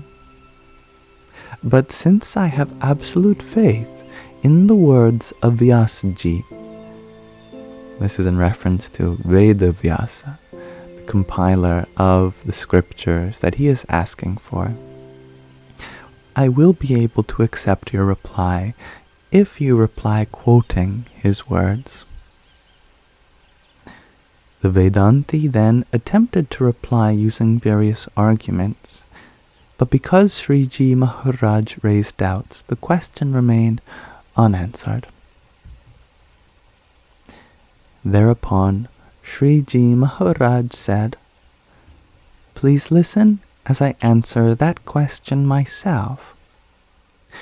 There are two different states of those who have become muktas, liberated beings, by worshipping that divinity. And don't worry, Leia. Although we are referencing many words, I always give a translation, and you don't have to memorize anything that we read. Just feel the underlying message. That is all. For example, a person standing atop Mount Meru sees everything in the vicinity of Meru distinctly. The other mountains, trees, as well as the ground that supports the mountains and the trees. Similarly, those enlightened muktas have attained savikalpa samadhi. They see jivas, ishvars, maya. These are individual beings, gods, material existence, and their supporter, Brahman, as being distinct from each other. So this is a counterpoint to the idea that everything is Brahman. Swami Narayan is saying that there is a distinction between individual beings, gods, material existence, and Brahman from this perspective. A person standing at the top of Mount Lokalok, however, sees everything in the vicinity of Mount Lokalok, the other mountains and trees, etc., as being one with the ground, but they do not see them as being distinct. They're so high that everything looks the same. Similarly, those great muktas who have attained nirvikalpa samadhi see jivas, ishvars, and maya as being one with the Brahman, the ultimate reality, and they do not see them as distinct entities. That is the non-dual perspective. In this way, there are two differing states of muktas, enlightened beings, and it is due to their differing states that everything is viewed as being either satya, real, or asatya, unreal. The words of those who have attained the Savikalpa state are noted in the Vedas, the Shastras, the Puranas, etc. And they describe all of those entities as being Satya. However, the words of those who have attained the Nirvikalpa state describe all of those entities as being Asatya, unreal. In reality, however, they are not Asatya. They are only described as being Asatya because they cannot be seen due to the influence of the Nirvikalpa state, the kind of meditative absorption that they're in. For example, there is no night for a person sitting in the chariot of Surya. Surya is the name for the sun god, or just the sun. Certainly, if you are with the sun, there is no night for you. But for those on earth, there is both day and night. Similarly, from the viewpoint of a person who has attained the Nirvikalpa state, all of those things do not exist, whereas according to others, they do exist. So, if one interprets Brahman in this manner, then there will never be any contextual inconsistencies in the statements of the scriptures. But if one does not, then inconsistencies will arise. Furthermore, if a person, without having understood these inconsistencies, and without having attained that Nirvikalpa state, relying solely on the words learned from the scriptures, propounds the existence of Brahman alone, claiming that the guru, the disciple, jivas, individual souls, ishvaras, gods, maya, material existence, the world, the Vedas, the Purans, the stories, the Shastras, the scriptures are all imaginary, then they are extremely foolish. Ultimately, such a person will be consigned to Narak, the abode of suffering. Having answered the question, Sriji Maharaj ended by asking the Brahmin, "Now, if you have any doubts in what I have just said, please say so." Thereupon, the Vedanti Brahmin replied, "O Maharaj, O Lord, O Swami, you are God, and you have manifested for the liberation of the entire world. The explanation you have given is of course precise. There is no room for any doubt whatsoever." So saying, he became extremely pleased, and forsaking his misconceptions, he became a disciple of Sriji Maharaj.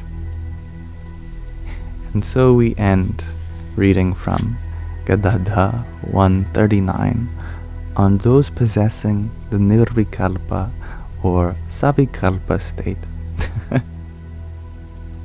So that was a very technical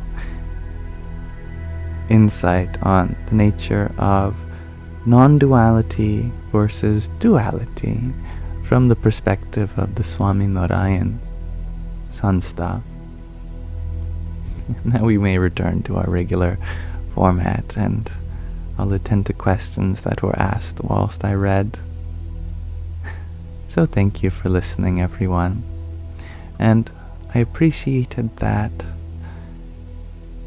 one aspect of that passage read how non-duality is not illusory according to this tradition. It's a state that one can reach. And similarly, from another state, there does exist a duality, but you can be liberated and from one perspective distinguish everything, and from another perspective see no distinction. I personally resonate with that idea.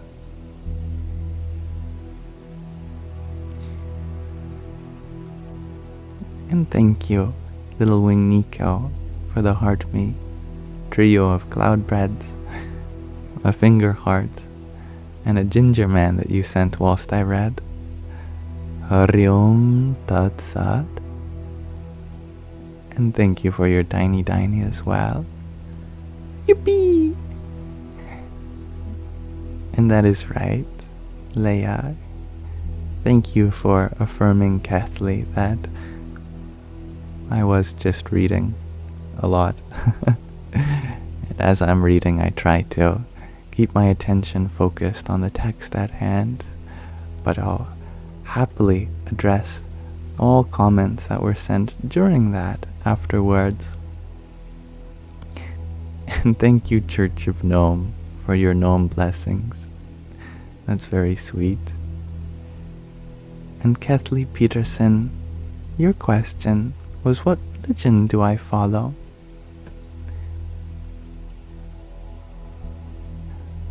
When one is a follower, they are going towards something. They have a goal in mind. This is just the definition of a follower, which I know you are aware of. But let us refresh our mind that to follow means that you are not quite at your destination. There is a way forward.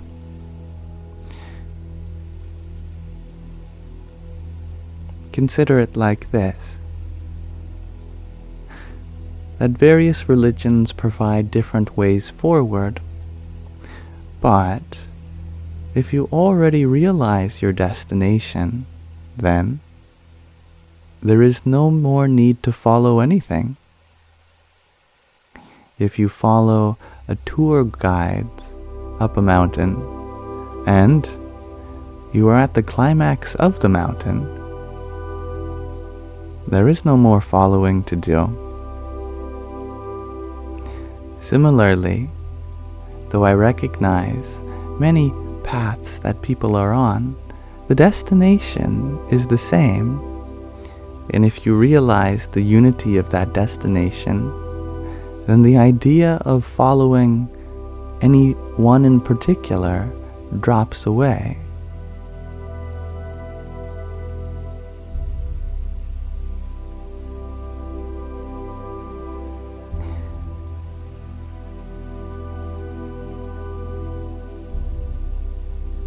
I am sure we are all familiar with various religions claiming that they have the absolute truth.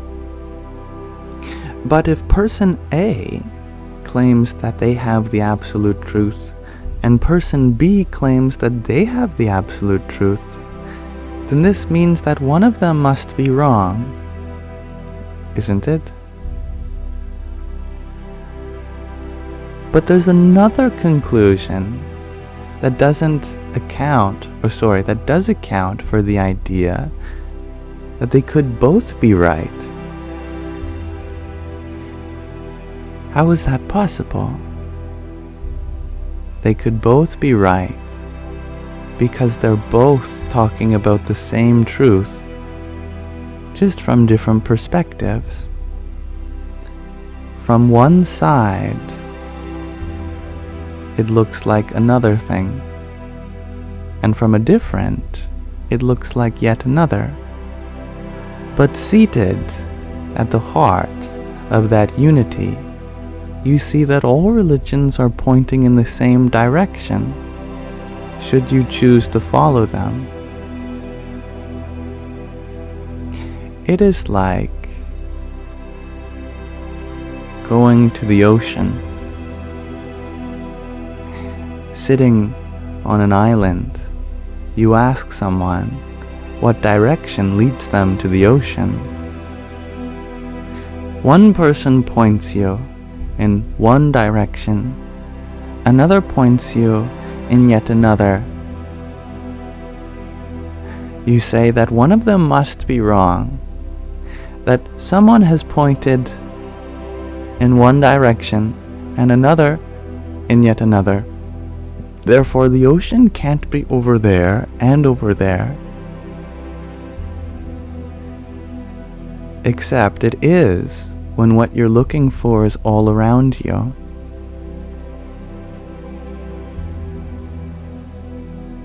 Don't you see?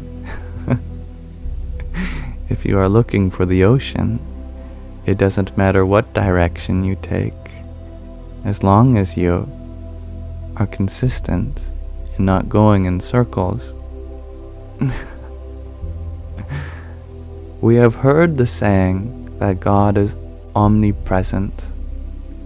Omnipresent means in all directions. So whichever path you take, it will lead you to the infinite.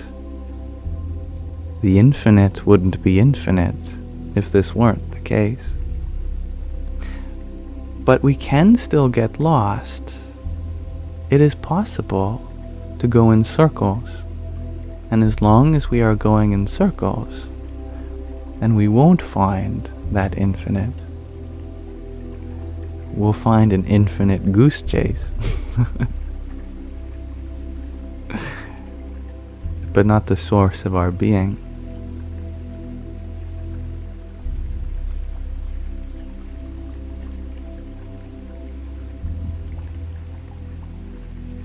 And thank you, Fiona, for your ice cream cone.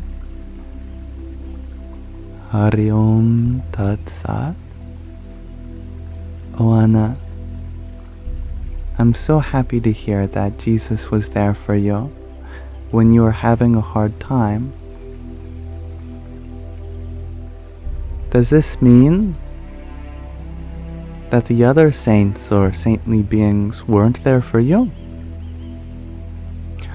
Or could it mean that they were the ones closest to you? The ones that did come? let's say that you are at home and you slip and fall, and your mother, she is at work, while your father is at home. If your father comes to your rescue, does that mean that your mother does not love you?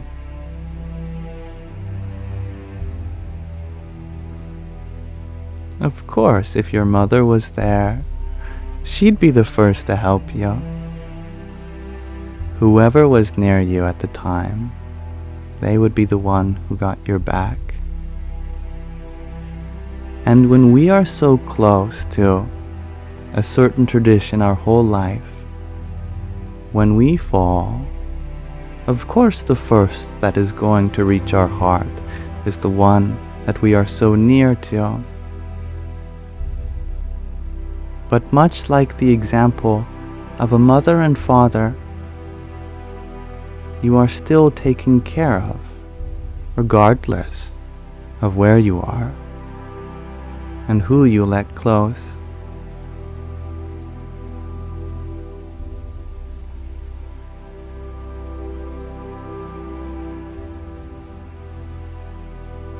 I hope that makes sense. And thank you, Steffi, for your heart me and your balloons. Hari Om Tat Sat. And thank you, Mirdin, for your heart me too. And Tyler, thank you for your friendship necklace. Jai Sita Ram. And thank you, Arthur, for your pair of cloud breads.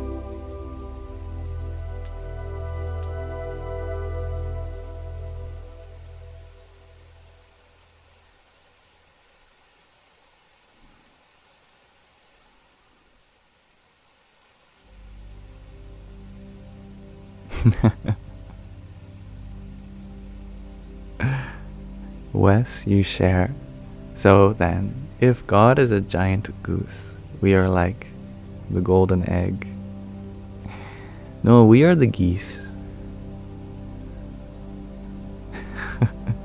And God is the golden egg. In fact, one of the most ancient names for God is the golden egg. In Sanskrit, Hiranyagarbha means the golden egg.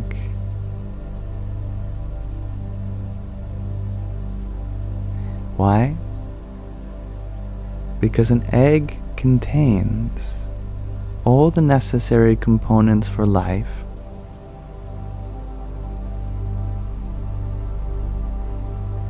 Gold, because that life is so treasured.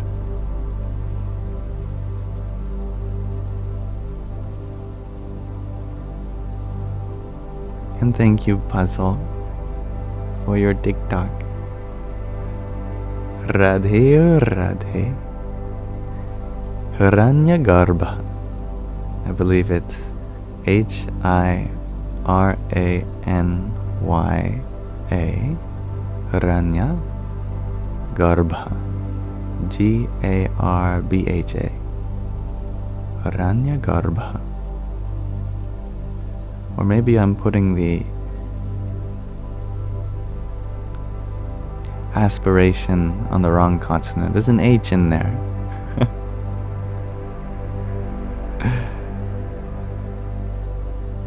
That looks right. Thank you, G to Infinity. And Ranjit.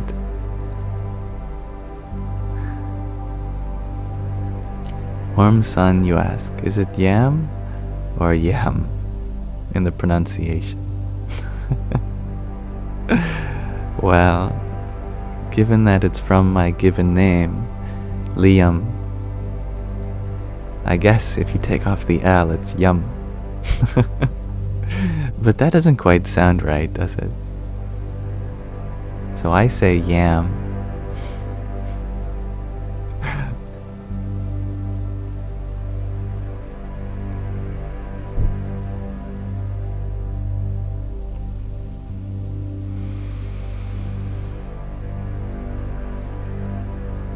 And thank you, Ron, for your heart me. Hari Om Tat Sat.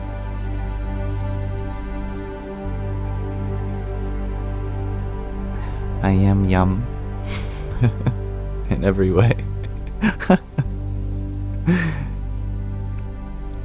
Not sure if I should be scared or I should thank you, little wing Nico. And hello, Saturnus. Welcome. And thank you, Vanessa, for your trio of roses. Hari Om Tat Sat. And yes, that is right, Sky Guardian. Maya doesn't literally mean illusion. It means Ishvara's power of creation.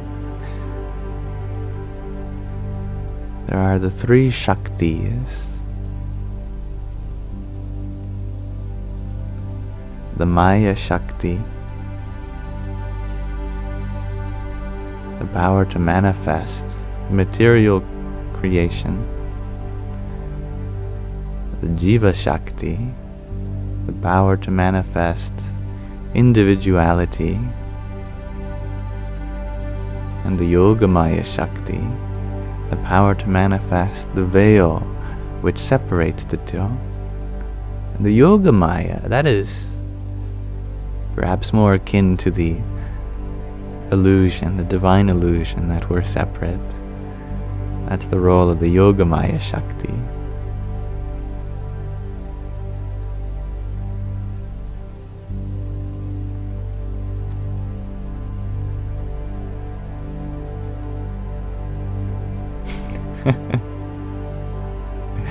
Adrian, you ask, how do I believe the universe started? I was about to say existed.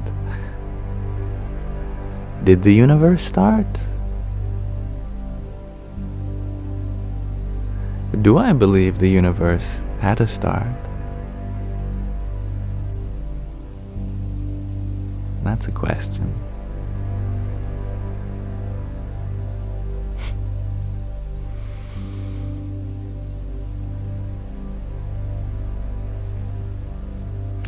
It started by the end of the last universe.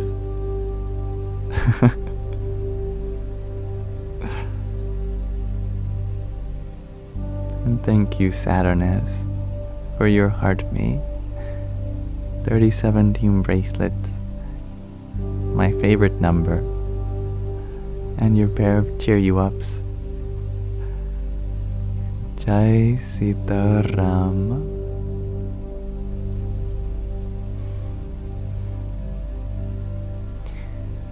Timmy Thick, you ask, why do people lie? It's a good question. And perhaps we can talk about that. But if you're feeling lied to, then maybe a more revealing question would be to ask, why is honesty important? Regardless of the reason that people lie, we may never know. What you have been provided is an opportunity to value honesty. You don't thank them for lying to you, but you do forgive them for providing you an opportunity to value honesty. Thus we can reflect on the importance of honesty. Honesty is important because without it, then we live only in our world. When there isn't a trust, then we are not let into the worlds of others. We feel alone because we are not open to, or others are not open to, including us in their truth.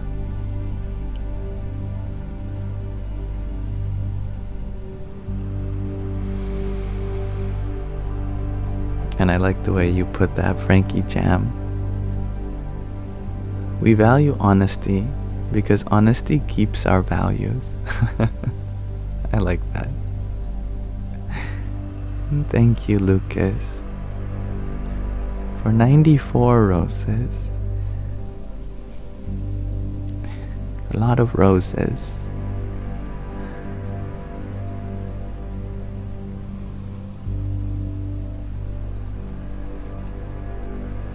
Hari Om Tat Sat. And Little Wing Nico, you share, is also being too honest for our own good. Isn't that so?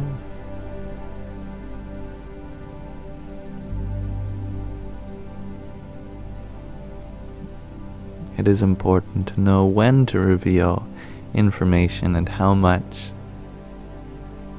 That's for sure.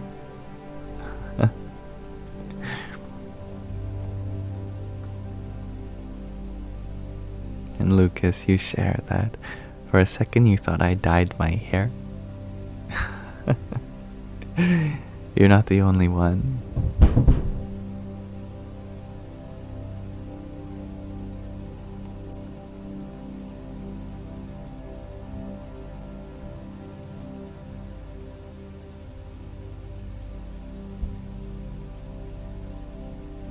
Anna, you share that every time we think about something bad, we open space to think of something good, and that's beautiful.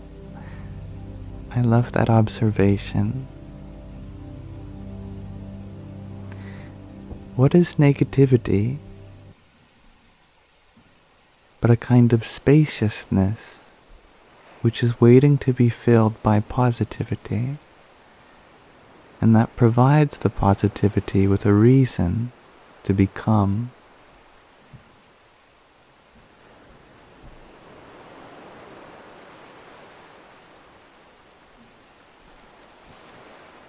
And Frankie Jam,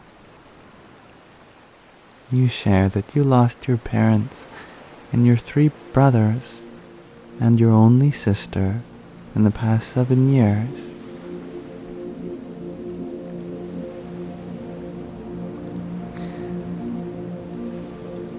What a powerful journey you're on. One that is surely ripe for a lot of frustration. Perhaps even there is a feeling of survivor's guilt. All of that is understandable.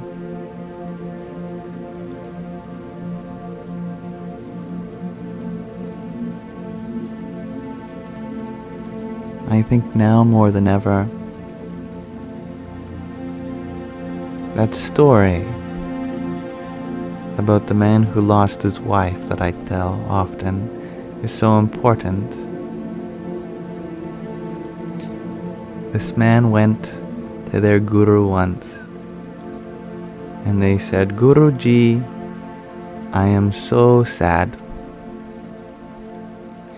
My wife has died. I don't know how I can live without her. Every day I feel her absence, and I loved her so much. I don't know what to do with this pain. I feel like I have been cursed to live this life without her."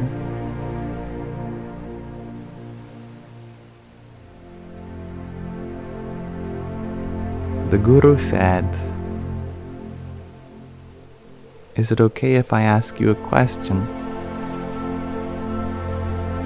The man said, "Of course. Go ahead." The Guru replied, "Did your wife love you?" The man was taken aback. "Of course, Gurudev, why do you ask?" I am wondering if she loved you as much as you love her. He said, yes. The very reason I am so sad is not only did I love her, but I feel the absence of her love too. And that is just as powerful, if not more. The Guru said, then you are very blessed. The man said, why? I feel miserable. The Guru asked, wouldn't she be sad if you were the one to leave first? He said, I still don't understand. Yes, of course. She'd be devastated if I were to die before her. The Guru said, then you see why you are blessed, because you have given her the opportunity to have been there with you without a moment of loss.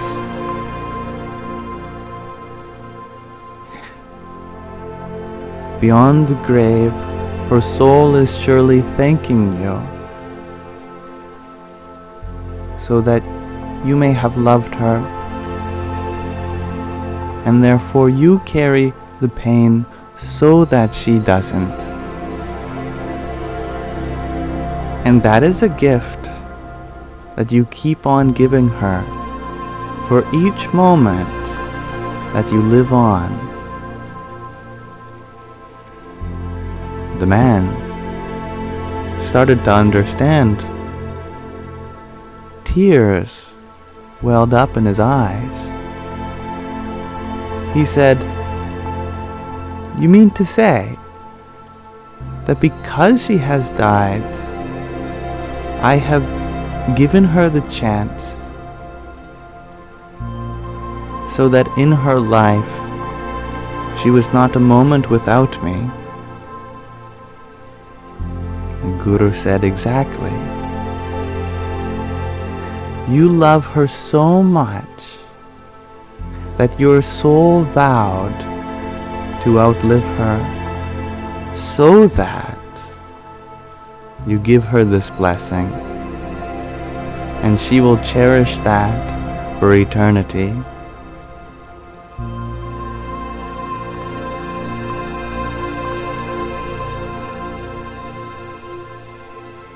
And in your case, Frankie,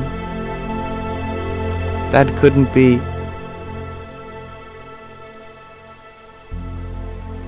more of a sign for how much love you had. The contract of your soul was set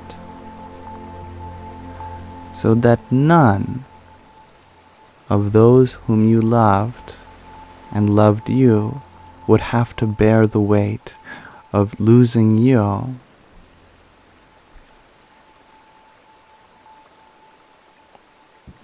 And although you have to bear the weight of losing them, it is that compromise out of love that makes it worth it.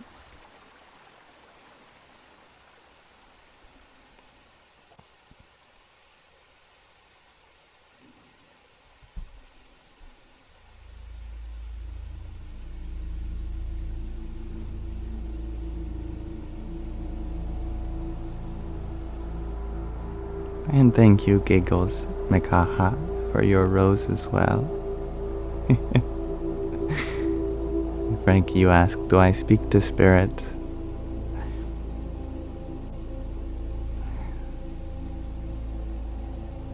Depends if your mind gets in the way. If your spirit feels spoken to, then yes. If your mind says no, then no.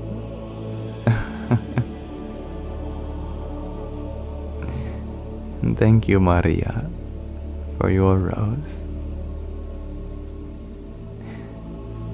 And thank you, Vanessa, for your trio of roses. Jai Sita Ram.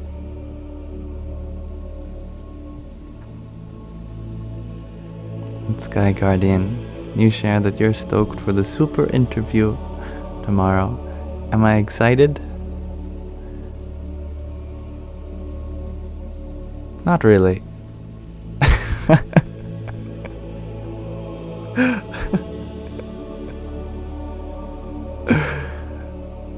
I'm just kidding. Yes, a part of me is very excited. But another part of me is calm and collected. And I look forward to the opportunity regardless of the outcome.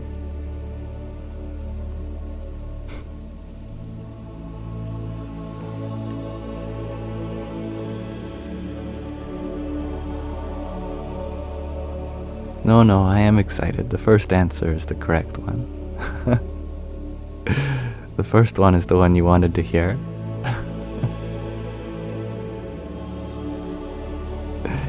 Yes, I am excited.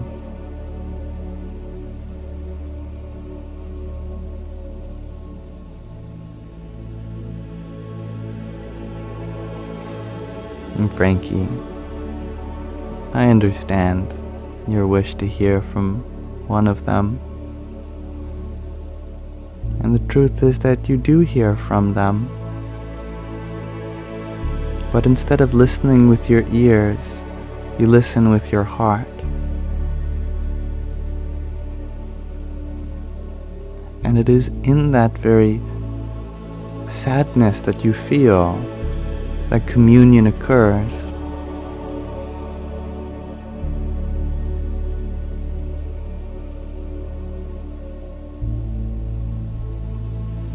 That message might not come to you in words, but rather a feeling. And that feeling will come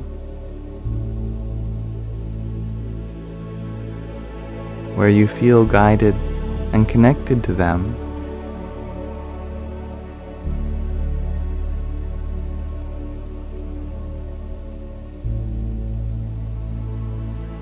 But they're waiting for the grieving to be processed so that you can give your full attention to what's next.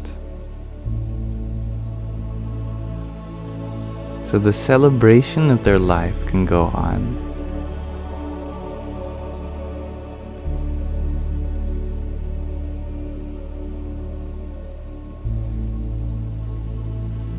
And thank you, Kiki Strange, for your heart me. Hari Om Tat Sat. And thank you, Kiki, for finding beauty in my soul.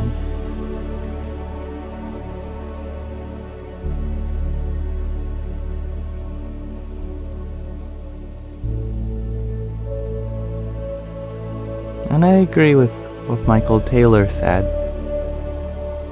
Suffering does lead to hope. We just have to hold space for it.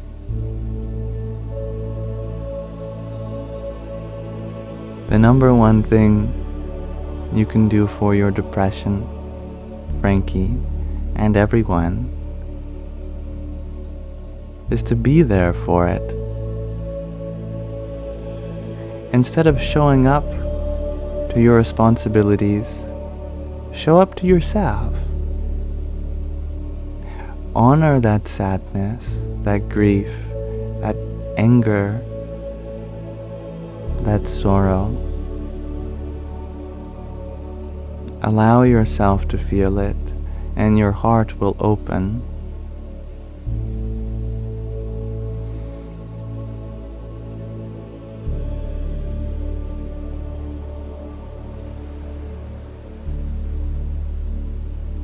And as G2 Infinity shares, I do hold this Sangha every day. And you are welcome to be here as often as you like. If you feel accepted here. And you are also always welcome to message me, and I will get back to you on my other platforms whenever I have a moment.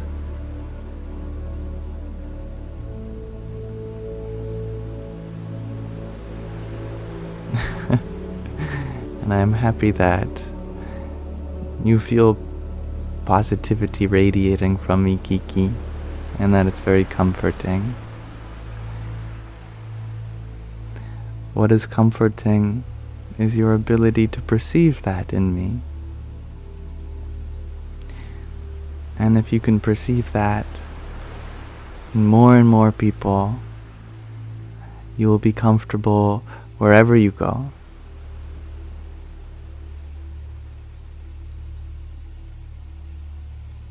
And you will message about something niche.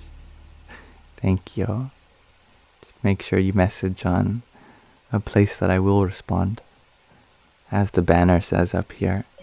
If you message on TikTok, I won't respond. That's due to all the people who are unfortunately messaging, claiming to be me on this app.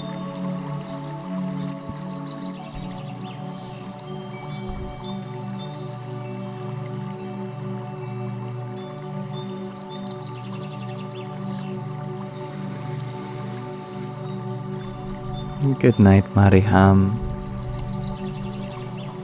And hello, Annika. You ask for my thoughts on wearing only white clothes.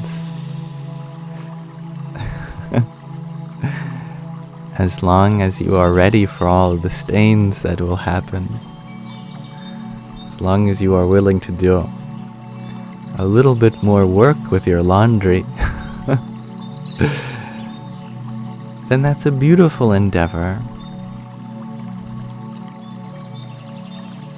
I love my white clothes.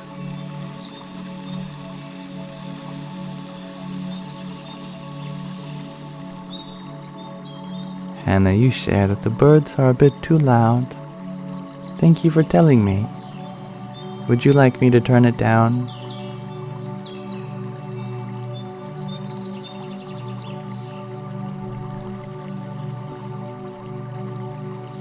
And hello, Dani.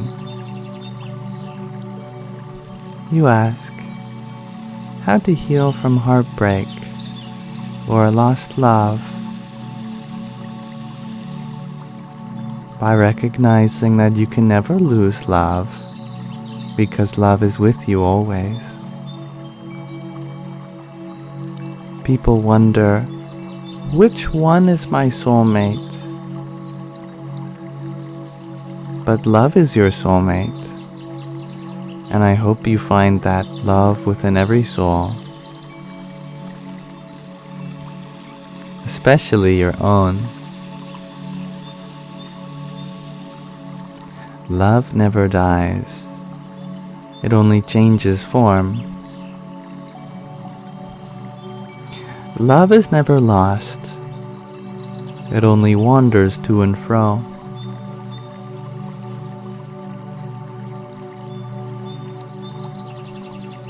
And thank you, Straw Bunny. Straw Bunny, I keep reading it as that. Strawberry. Strawberry Star Bunny, that's your new name. Strawberry Star Bunny, thank you for your heart, me. Hari Om Tat Sat. And Kiki, thank you for your rose. Jai Sita Ram. You share, Haley, that self-love is your soulmate.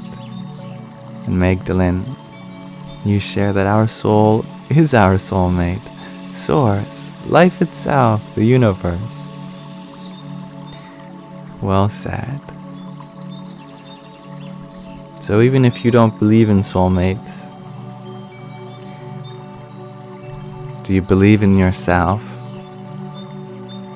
Do you believe in source? Life itself, the universe? Then you do believe in soulmates. just by another name.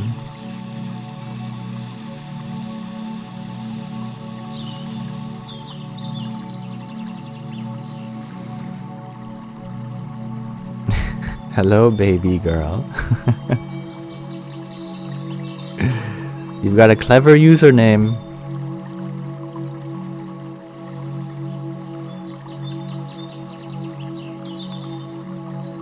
Frostalgia, you share that your cat is your soulmate. I love that. And Source is the soulmate, shares G to infinity. And I'm glad that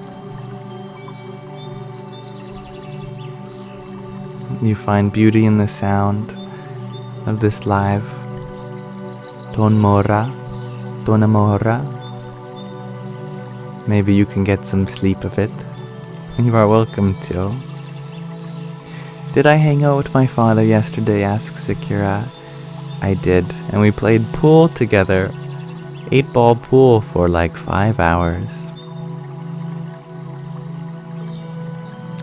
Sky Guardian, you say, okay, so if interview doesn't excite me, what is something that does? I misspoke. I am excited for the interview which you have generously set up for me.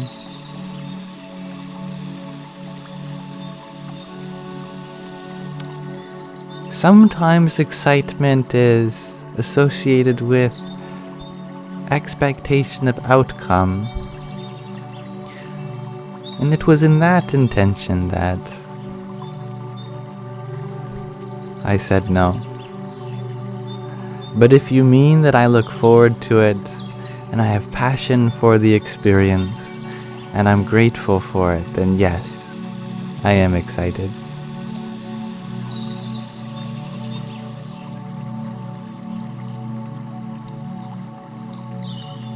I am a pool shark, says G2 Infinity.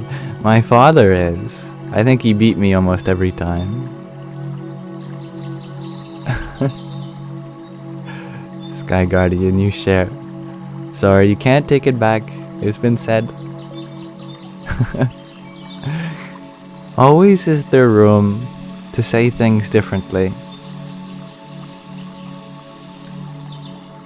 But it is up to the person listening to decide if they want to move on too.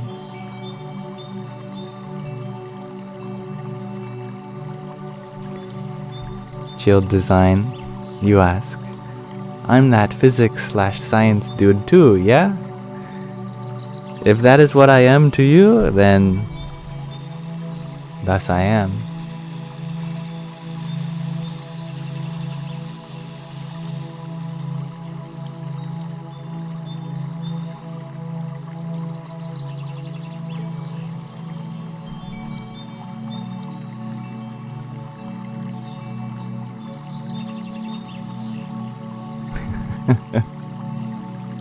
He wasn't beating me, he was teaching me.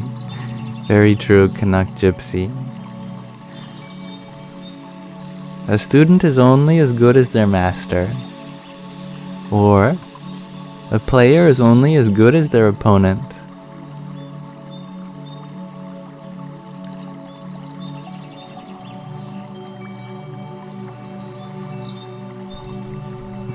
Jay, you ask, is the field of consciousness similar to gravity? Indeed. Whereas the field of gravity is all about bringing things together. Consciousness does the same, just in a different way. The field of gravity brings that of matter together, but the field of consciousness brings that of thoughts together.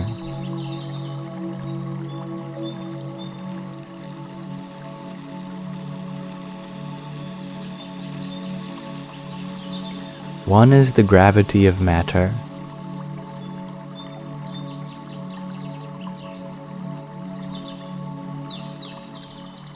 Another is the gravity of thought.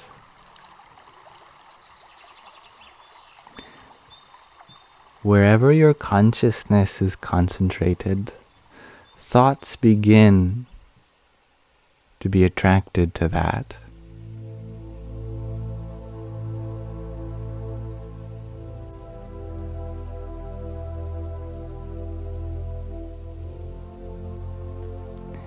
But Adeline, you ask, why did I delete all my videos?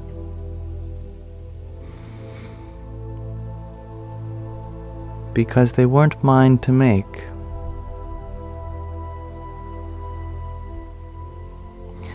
I had embarked on a quest to provoke people, to criticize opinion, and shake people into a new perspective.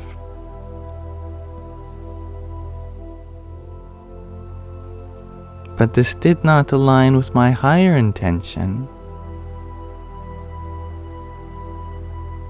As I discovered, what I was sharing, although intellectually stimulating, no doubt, was not conducive to emotional growth.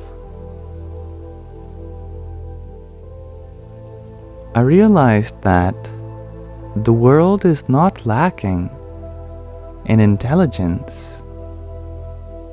It's lacking in emotional intelligence. More knowledge about mathematics, physics, and the nature of the universe isn't going to solve the problem at heart. How to be a better person, how to lead a better life, how to love with greater intensity and hope.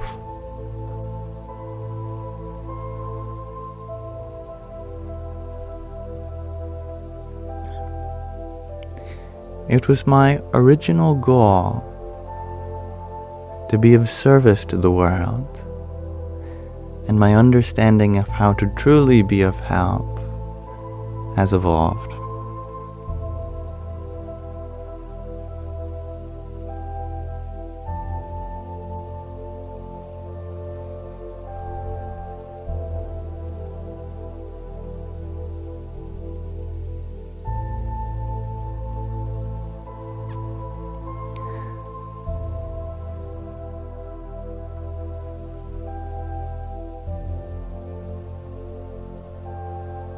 Demi, you had asked, Yam, how will you truly know if something is meant for you, or if you should avoid it?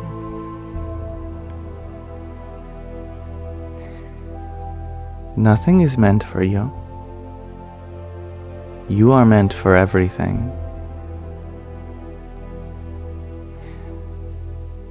Whatever comes your way, you give meaning to.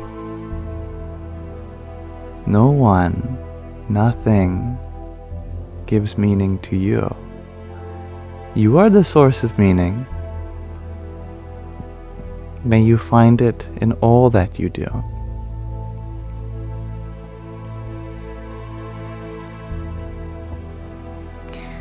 Thomas, you ask if I like Jung. I have a lot of respect for that psychologist, yes.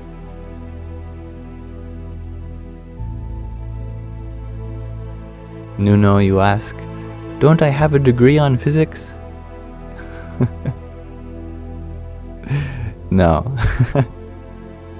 I don't have any credentials academically. But I appreciate that thought that I do. SX4, you asked if I have books that I'd recommend for spirituality. No, I don't. Because spirituality isn't found in a book. It's found by reading the fine print written on your heart. So do not go without to find spiritual things. Go within.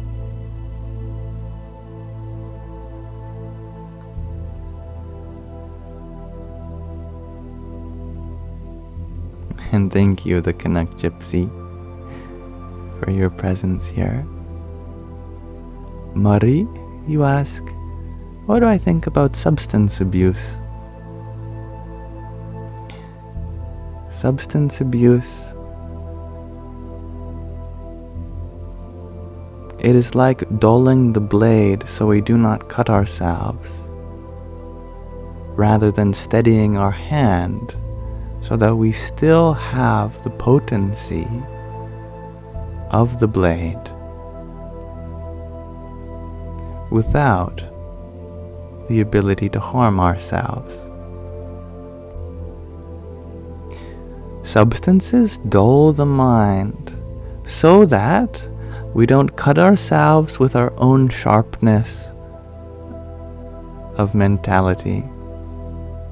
Some mindsets are so sharp that they end up cutting ourselves due to an unsteady intellect. Yet, if you are in a kitchen, the purpose of a knife is to be sharp. If you cut yourself with a knife, it's not a sign that you should dull the blade. Rather, embrace its sharpness, respect it, be so cautious with its ability to cut that your hand becomes ever still.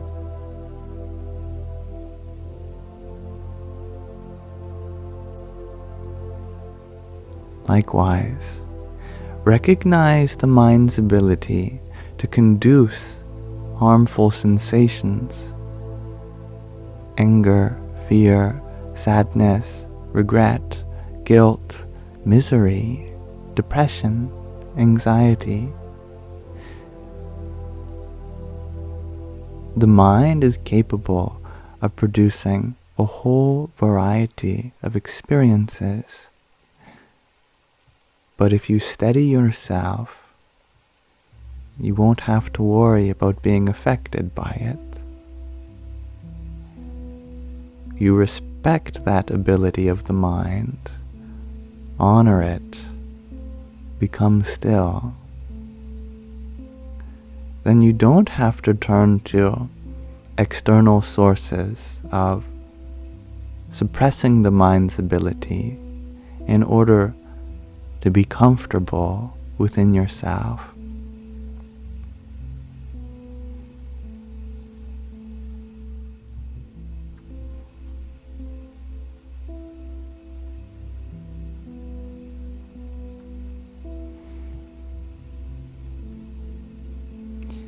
Nuno, you ask, do I believe in free will or a deterministic world?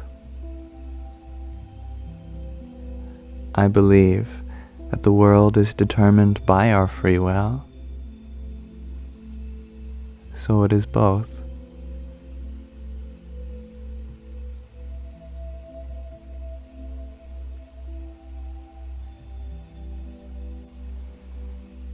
Wayne, you ask, Almighty Wise One. You can just call me Yam. How do I get over losing a best friend because they weren't mature enough to talk it out? Remember that a friend is made, not found. You don't find friends, you make them. Any person could be your friend if you make one with them. Friendship is forged. If they are not interested in making that friendship with you, then they are not your friend. What it means to be friends is to make something special together. They may be going on their journey in their own unique way, and that gives you independence to discover those virtues that they inspired in you. you can take what you've learned from them and move on. Perhaps a new kind of friendship will be born in each other's absence, and you will continue to make memories at another time. But for now, we find acceptance in their free will to decide to focus on other things in their life. And remember that all the things that you loved in them will always be with you now.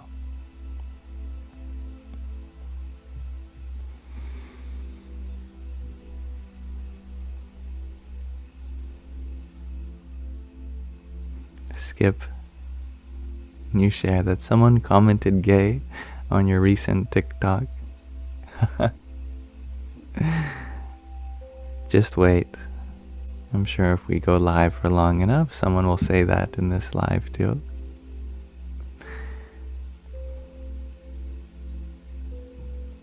Consider it a compliment.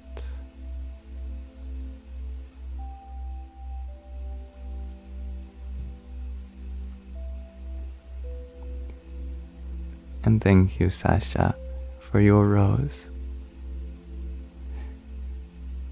Hari Om Tat Sat. And Joanna, thank you for your baker's dozen worth of roses. Jai Sitaram.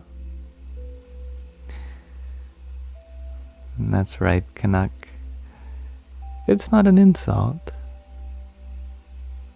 It's like calling someone blue. Or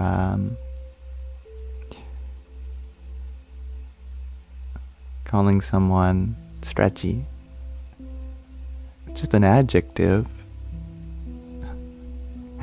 If they see that in you, then that's their perception, which they are labeling, not you.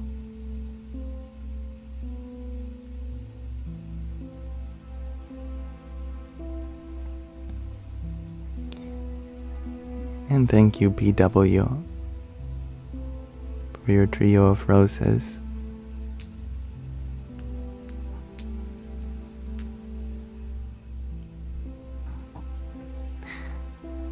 Shiza, you are thanking me for my voice.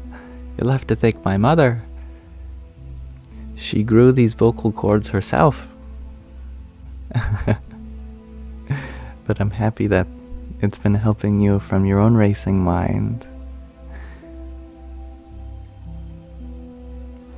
The mind may race because it feels like it has to get somewhere before somebody else. But you are right at your destination already. The race has come to fruition, and your first place.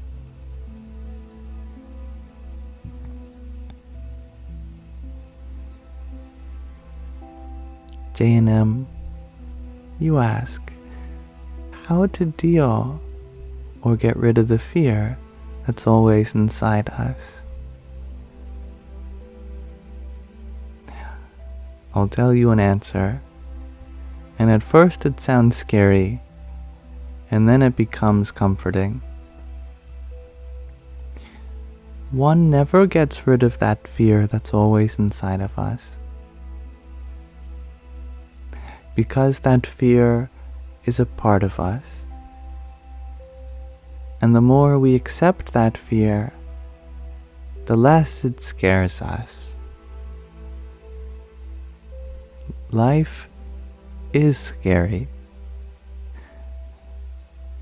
Who knows what is possible? Not I, nor anyone. But it's within that fear, which we all experience, that we are given a need to comfort and be comforted. Whenever you are afraid, think of everyone else who is also afraid, And then remember how together we are in this journey. We are all so vulnerable, and we're allowed to be.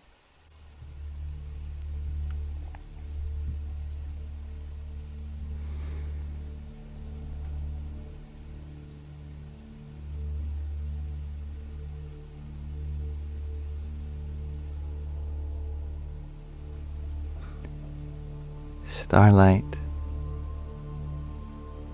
Starlight, 88888888. Starlight 88. You ask, if you don't mind you asking, if I don't mind you asking, please, could I tell you the name of my guru? Yes. The name of my guru is Starlight 88888888.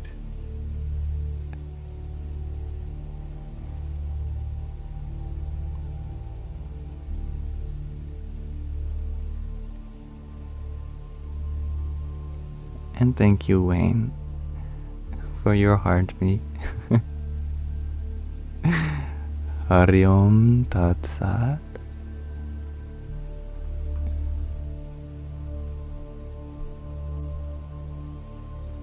I love that, Sky Guardian. If you confuse the rope with a snake, it can be scary, but when you know it's a rope and not a snake, you realize you're not going to get bit.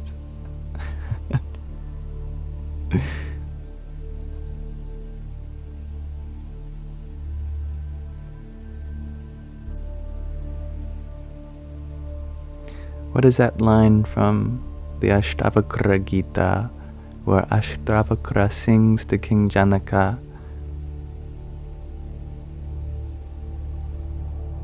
You are the whole universe.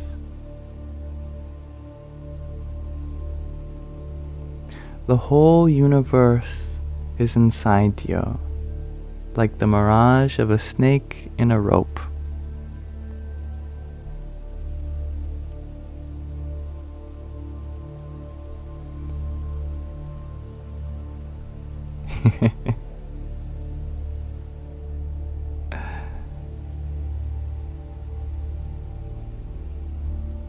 Wendy, you ask, what if your boyfriend of 13 years turns out to be the snake?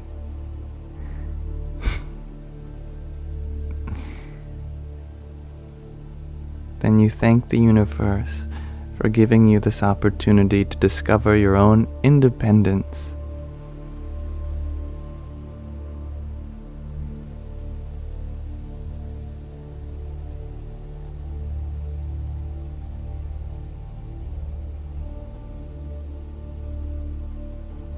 And thank you, Jay, for your duck. Radhe, Radhe. Such a cute gift that is.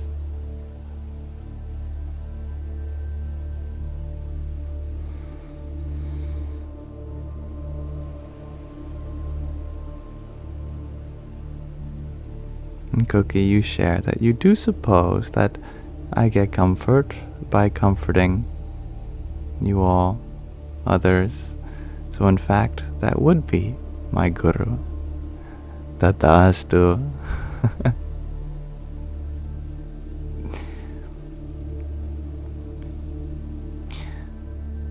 Wherever we have a relationship, if it has a beginning, then it will also have an end. All that which arises comes with a ticking clock, describing its evolution until it dissolves back into the unmanifest form. With such a relationship, we are asked to make an investment. The investment is that we take all that we can learn from it, forgive them for all the things we have to unlearn, and then grow, and continue to grow. Therefore, all relationships are wonderful, because on one hand, you become loved. On the other hand, you discover more reasons to find true love. On one hand, you are comforted, and on the other hand, you find another reason to understand the preciousness of comfort.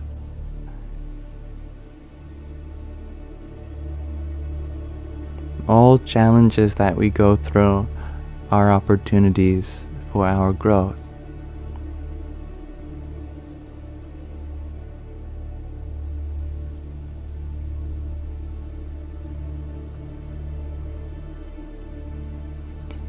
Awakened. And hello, Angie. You ask, what do I do to love myself? I love others. And what do I do to love others? I love myself. We help others to help ourselves, and we help ourselves to help others. But you want a practical answer? You feel that you are love itself. Being the source of love, all we have to do is abide in that source. Withdraw our senses from anything other than that source and rest in our temple of serenity,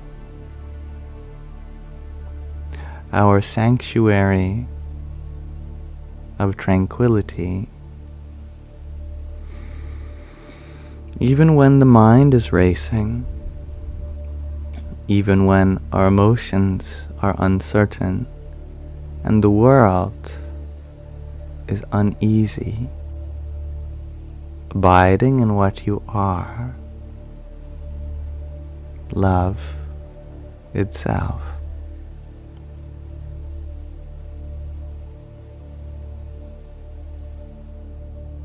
Wendy, you asked where I'm from or where I am. If we zoom out, just as you share in your next comment, we are all part of one consciousness, the entire universe and beyond. And hello, Anthony. I am doing well.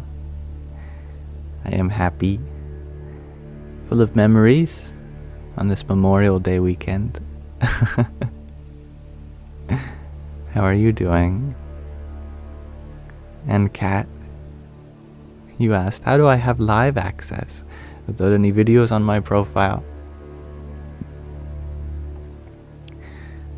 It's a catch-22, isn't it?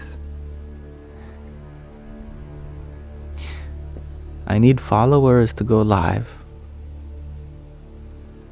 But I do lives to get followers. How did the first followers come? What is this time loop?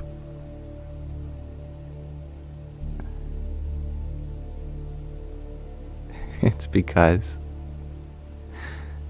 I used to have videos.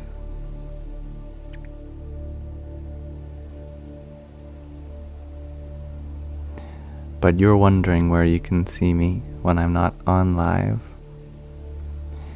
You can find all my lives uploaded on my YouTube channel, Yamsox Lives.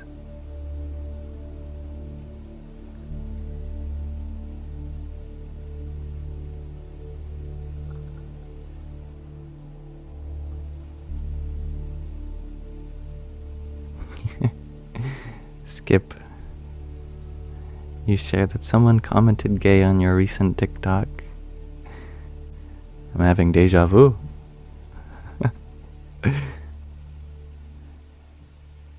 Perhaps you didn't hear my answer last time, which gives me the opportunity to rephrase my response in a different way for you now. So thank you.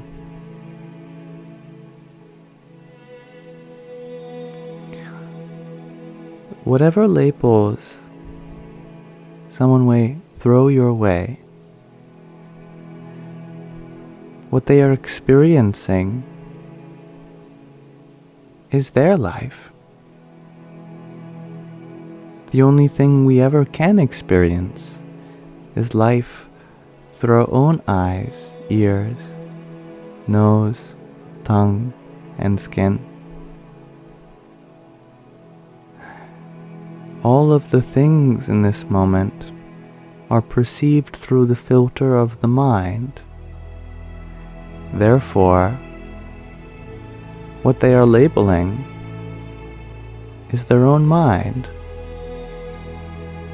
It says nothing about you and everything about how they see you, the version of you that exists in their mind. And the version of you that exists in their mind is a part of them, not you. They are only talking about themselves, a part of their mind that they don't wish to accept. Therefore, they reject it. And that shows that there's room for more acceptance within their life.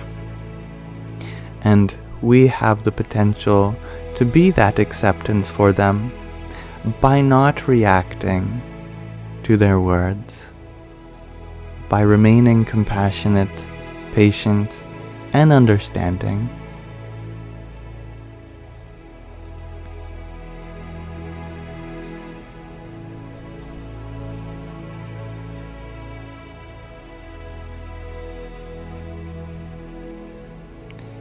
And thank you, Omar, for your quintet of roses. Hari Om Tat Sat. And thank you, Echo Leaf, for your presence here always. No, you ask, what time do I read my books? At the beginning and the end.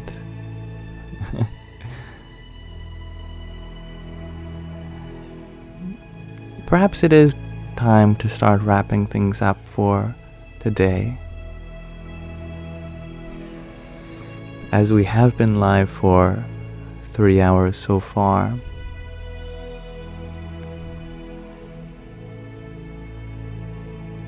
But I will be back tomorrow after an interview, nay, a super interview.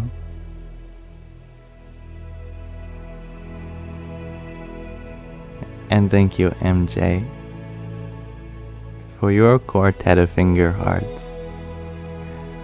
Hari Om Tat Sat.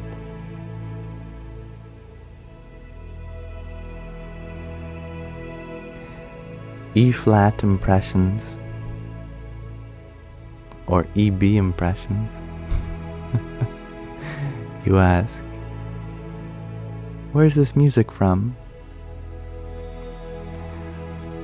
Let's see what the title of this one is. This is called Lovely Morning, Coronavirus Morning Meditation Music.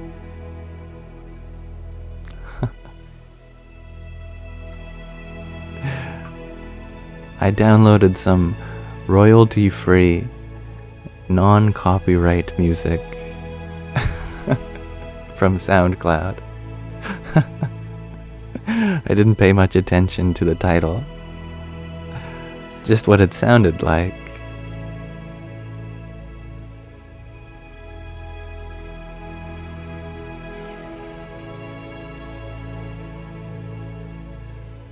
Thank you, the Canuck Gypsy, for your finger heart also. Hari Om Tat Sat.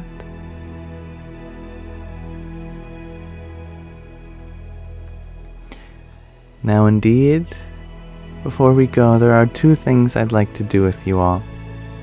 The first is ask you all a question. Today I'm wondering, how do you consciously use your breath? Now you are all consciously breathing. In what way do you use that ability for your own benefit? How can we use our breath? Let me know. You share SKUD by letting it flow. Missy, you share to calm yourself down, relax. Deep breaths. Kills, you share to remember and let go.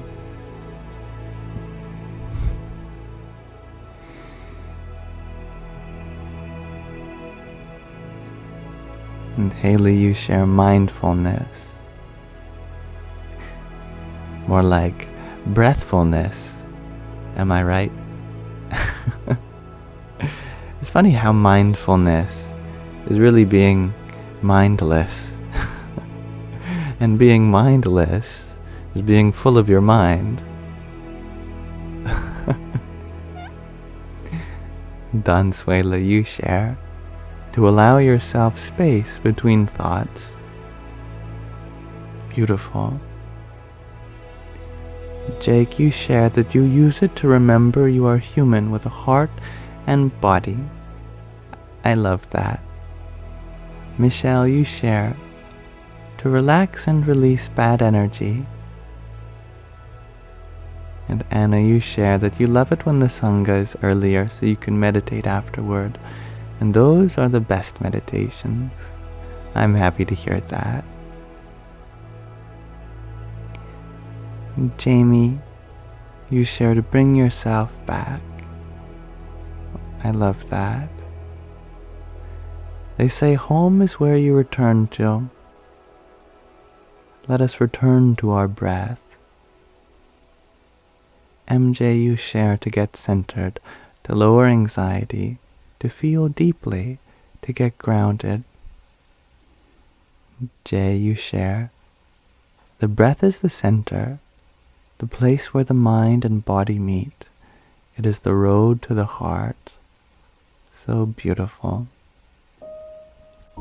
Anna, you share to ground yourself and be present. Strung by Stacy, you share when you walk stairs to distract from pain and to relax when you feel stressed. Strawberry Bunny, Strawberry Star Bunny, you share that you use it to help consciously ground yourself. Good. And Marcy, you do it to permeate a space and make it your own. And the Canuck Gypsy, to regenerate the cells in your internal core.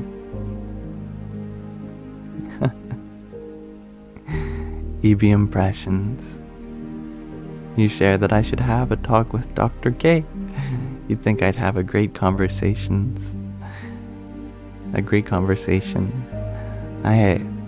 I'm unfamiliar with who Dr. K is, but I'd love to have a conversation with anyone who would listen. And Grace, you ask if I have any aspirations for work. I think my life is my work. It takes a lot of work to be alive. Awakened, you share peace and love. G to infinity, you share that in moments of anxiety, the breath is the source, comforting within. I love that. Zara, you ask, is it best to meditate under the moon or sun? Is it best to meditate under the Divine Father or the Divine Mother, whatever you need in the moment. The Mother is the moon, the reflection of light. The Father is the sun, source of light. What do you need to attend to? Your source or your reflection? And Ragnhildur, you share to calm down when anxious.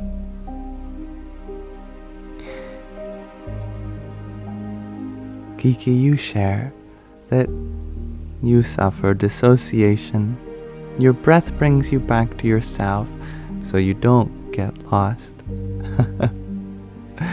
I'm happy to hear that. And Sue, you share to become aware that your breathing brings you back to the now/present moment and let go of the mind. Goodbye, Night Gem.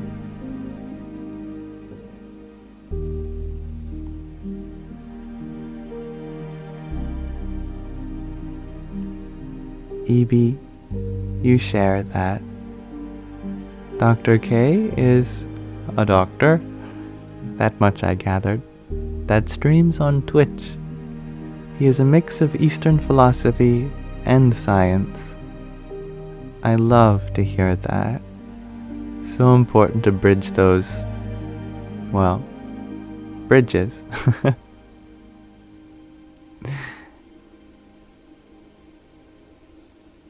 Thank you, everyone. Thank you for attending to this question of the day. And I hope you all feel empowered in your breath as a tool on this journey to ground, relax, center, bring ourselves back. And Larry, you share in a form of a question that life is almost like letting go. On every exhale, we let go. And on every inhale, we welcome the new. Let go and welcome. Let go and welcome.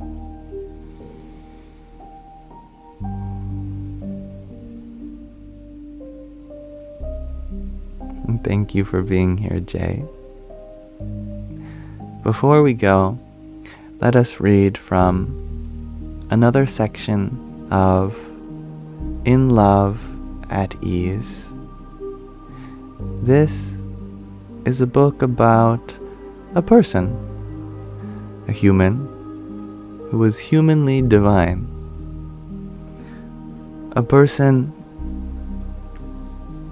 that transcended their personhood and made it their sole mission in life to serve the divine, but not just abstractly, as a living embodiment that everyone is, the source of life within all human beings and sentient life forms. We are in the second chapter called In Love, discussing everyday spirituality with Pramukh Swami Maharaj. Though Swami Shri encouraged people to grow and explore, he knew when to hold on firmly. Pawan Patel from Dar es Salaam, Tanzania, was moving to Miami, Florida for his undergraduate studies. It was the first time he would be living away from home. His father insisted that he spent his last summer vacation traveling with Swami Shri in rural Gujarat. There was a part of him that wanted to leave after only a few days and enjoy the beaches of East Africa with his friends. But Swami Shri's love held him close. Over the course of that summer, Swami Shri paid attention to his meals, health, and comfort in a way that his own father had not. Pawan was drawn to Swami Shri. One morning, Swami Shri asked him about moving to Miami. Do you have an apartment near the university? Do you want me to make some phone calls? What will you eat? Do you know how to cook? I know that you may enjoy eating out for a few days or weeks, but eventually you will miss a home-cooked meal. Before Pawan could even answer, Swami Shri turned to the sadhu who prepared his meals. Krishna Vallabh, please make some time over the next few days to teach Pawan how to make khichdi. It is easy to make and will remind him of home when he is far away. And do report back to me. I want to see how his khichdi turns out. Pawan attempted to make the khichdi in a pressure cooker. What's a pressure cooker? Hello, Kristen. A pressure cooker with the sadhus and brought it to Swami Shri. The Guru carefully inspected the outside of the pressure cooker and the way the rice and lentils were cooked within. He pointed out some improvements and said to Pawan, do think of me every time you make khichdi in Miami. 2 months passed and Pawan prepared to fly back to Tanzania. Before heading to Miami, he stood at the door to Swami Shri's room. He never thought he would cry when leaving India, but he felt the tears streaming down his cheeks. He would miss his Guru. Swami Shri comforted him. Pawan, I will stay in touch. There's a whirlwind of distractions out there. Focus on your studies and stay true to your morals and lifestyle. Remember me, and I will remember you.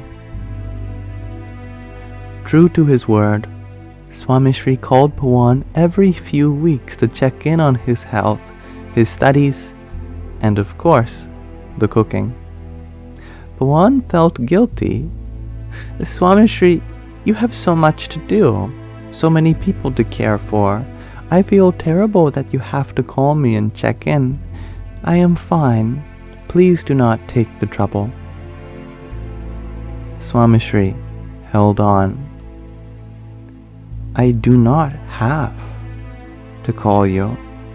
I want to call you. This is my seva, my service. This is my bhakti, my loving devotion. Let me do my part. You do yours. Bhakti is the epitome of love. Its purest form connects and inspires others to connect with the divine. Swami Shri's love drew people towards spirituality. It strengthened their faith in themselves. Maybe their faith too, I don't know. And the divine. He led the aspirant closer to God. One more short story. In 1991, Ron Patel, the Sunday editor of the Philadelphia Inquirer, came to meet Swami Shri. Though he remained skeptical of a God-man draped in saffron, he was impressed by Swami Shri's selfless love and affection. In 1992, he accepted Swami Shri's invitation to visit the land of his forefathers for the first time. Swami Shri organized Ron's trip around India. Swami Shri looked after him like a father and helped him bolster his ties with his ancestral roots. Thereafter, Ron published a feature story about his trip to India in the Philadelphia Inquirer. In 1998, after Swami Shri's bypass surgery, he sent a get well soon card which read, "You have given me the love of a father and a mother. If there is a God, he must resemble you. May you live forever." Swami Shri's unconditional love changed the life of an atheist. For Ron Patel, Swami Shri's love was the ultimate expression of divinity.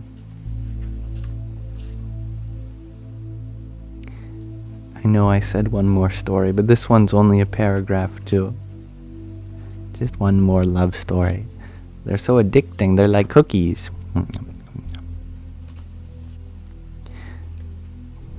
Loving in silence can be a powerful articulation of love. Swami Shri illustrated the existence of a love that could be shared in silence by hearing unspoken requests and fulfilling them quietly. It was the first time Swayam Prakash Das Swami, also known as Dr. Swami, was sitting on an airplane. He was traveling with His Holiness in the February of 1965. They were going to invite the second President of India, Dr. Sarvepalli Radhakrishnan, to the centennial celebrations of Shastriji Maharaj, Pramukh Swami Maharaj's guru. The young monk sheepishly tried to glance over Pramukh Swami Maharaj's shoulders to steal a view outside of the plane. Swami Shri noticed the glint in the Dr. Swami's eyes as he looked towards the window. After a few minutes, he quietly stood up and directed the young sadhu to move to the window seat. Dr. Swami was shy and hesitated. Swami smiled and insisted with his fingers. Dr. Swami hopped into the window seat and curiously stared out the window for the entire flight. When Dr. Swami tried to bring it up and thank him many years later, Swami Shri simply smiled. More than 5 decades later, Dr. Swami still savors this memory as his most memorable experience with his spiritual master.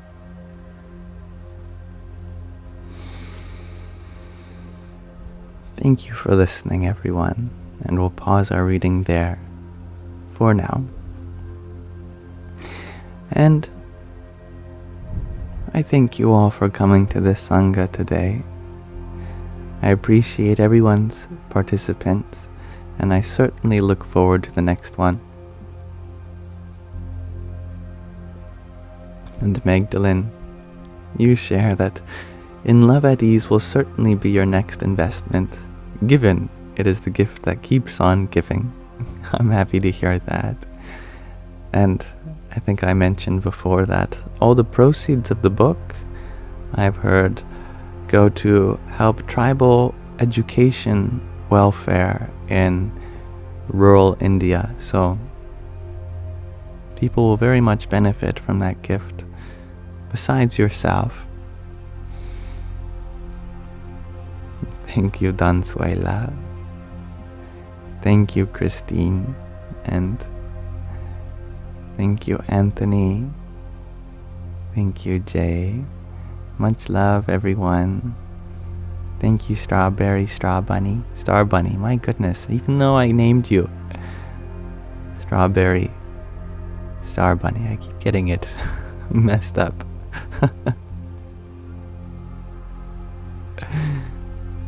Yes, my interview tomorrow will be shared by Thursday, I think, Sky Guardian said. A super interview.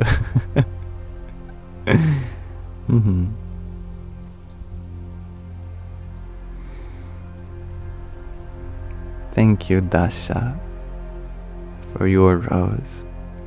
Finger heart me an applause. Hari Om Tat Sat. I do need to eat today. Yes, it'll be my first meal today. And Joanna, thank you for your octet of roses. And MJ, thank you for your quartet of disco loves.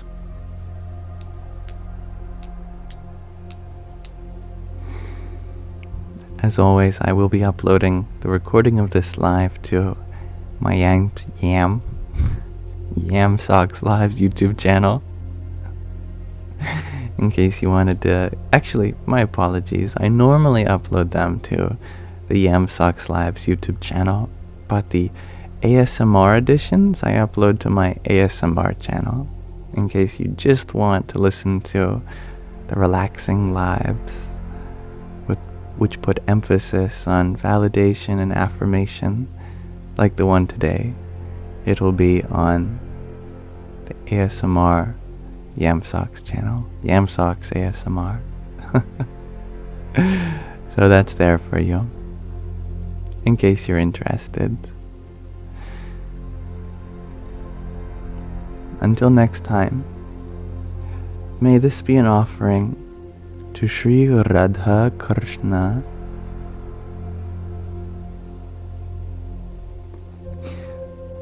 the divine within you. Radhe Krishna, Radhe Krishna, Krishna Krishna, Radhe Radhe, Radhe Shyam, Radhe Shyam, Shyam Shyam, Radhe Radhe.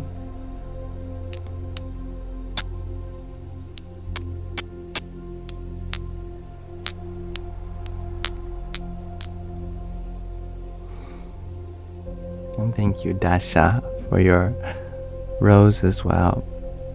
May you all have a beautiful rest of your present moment.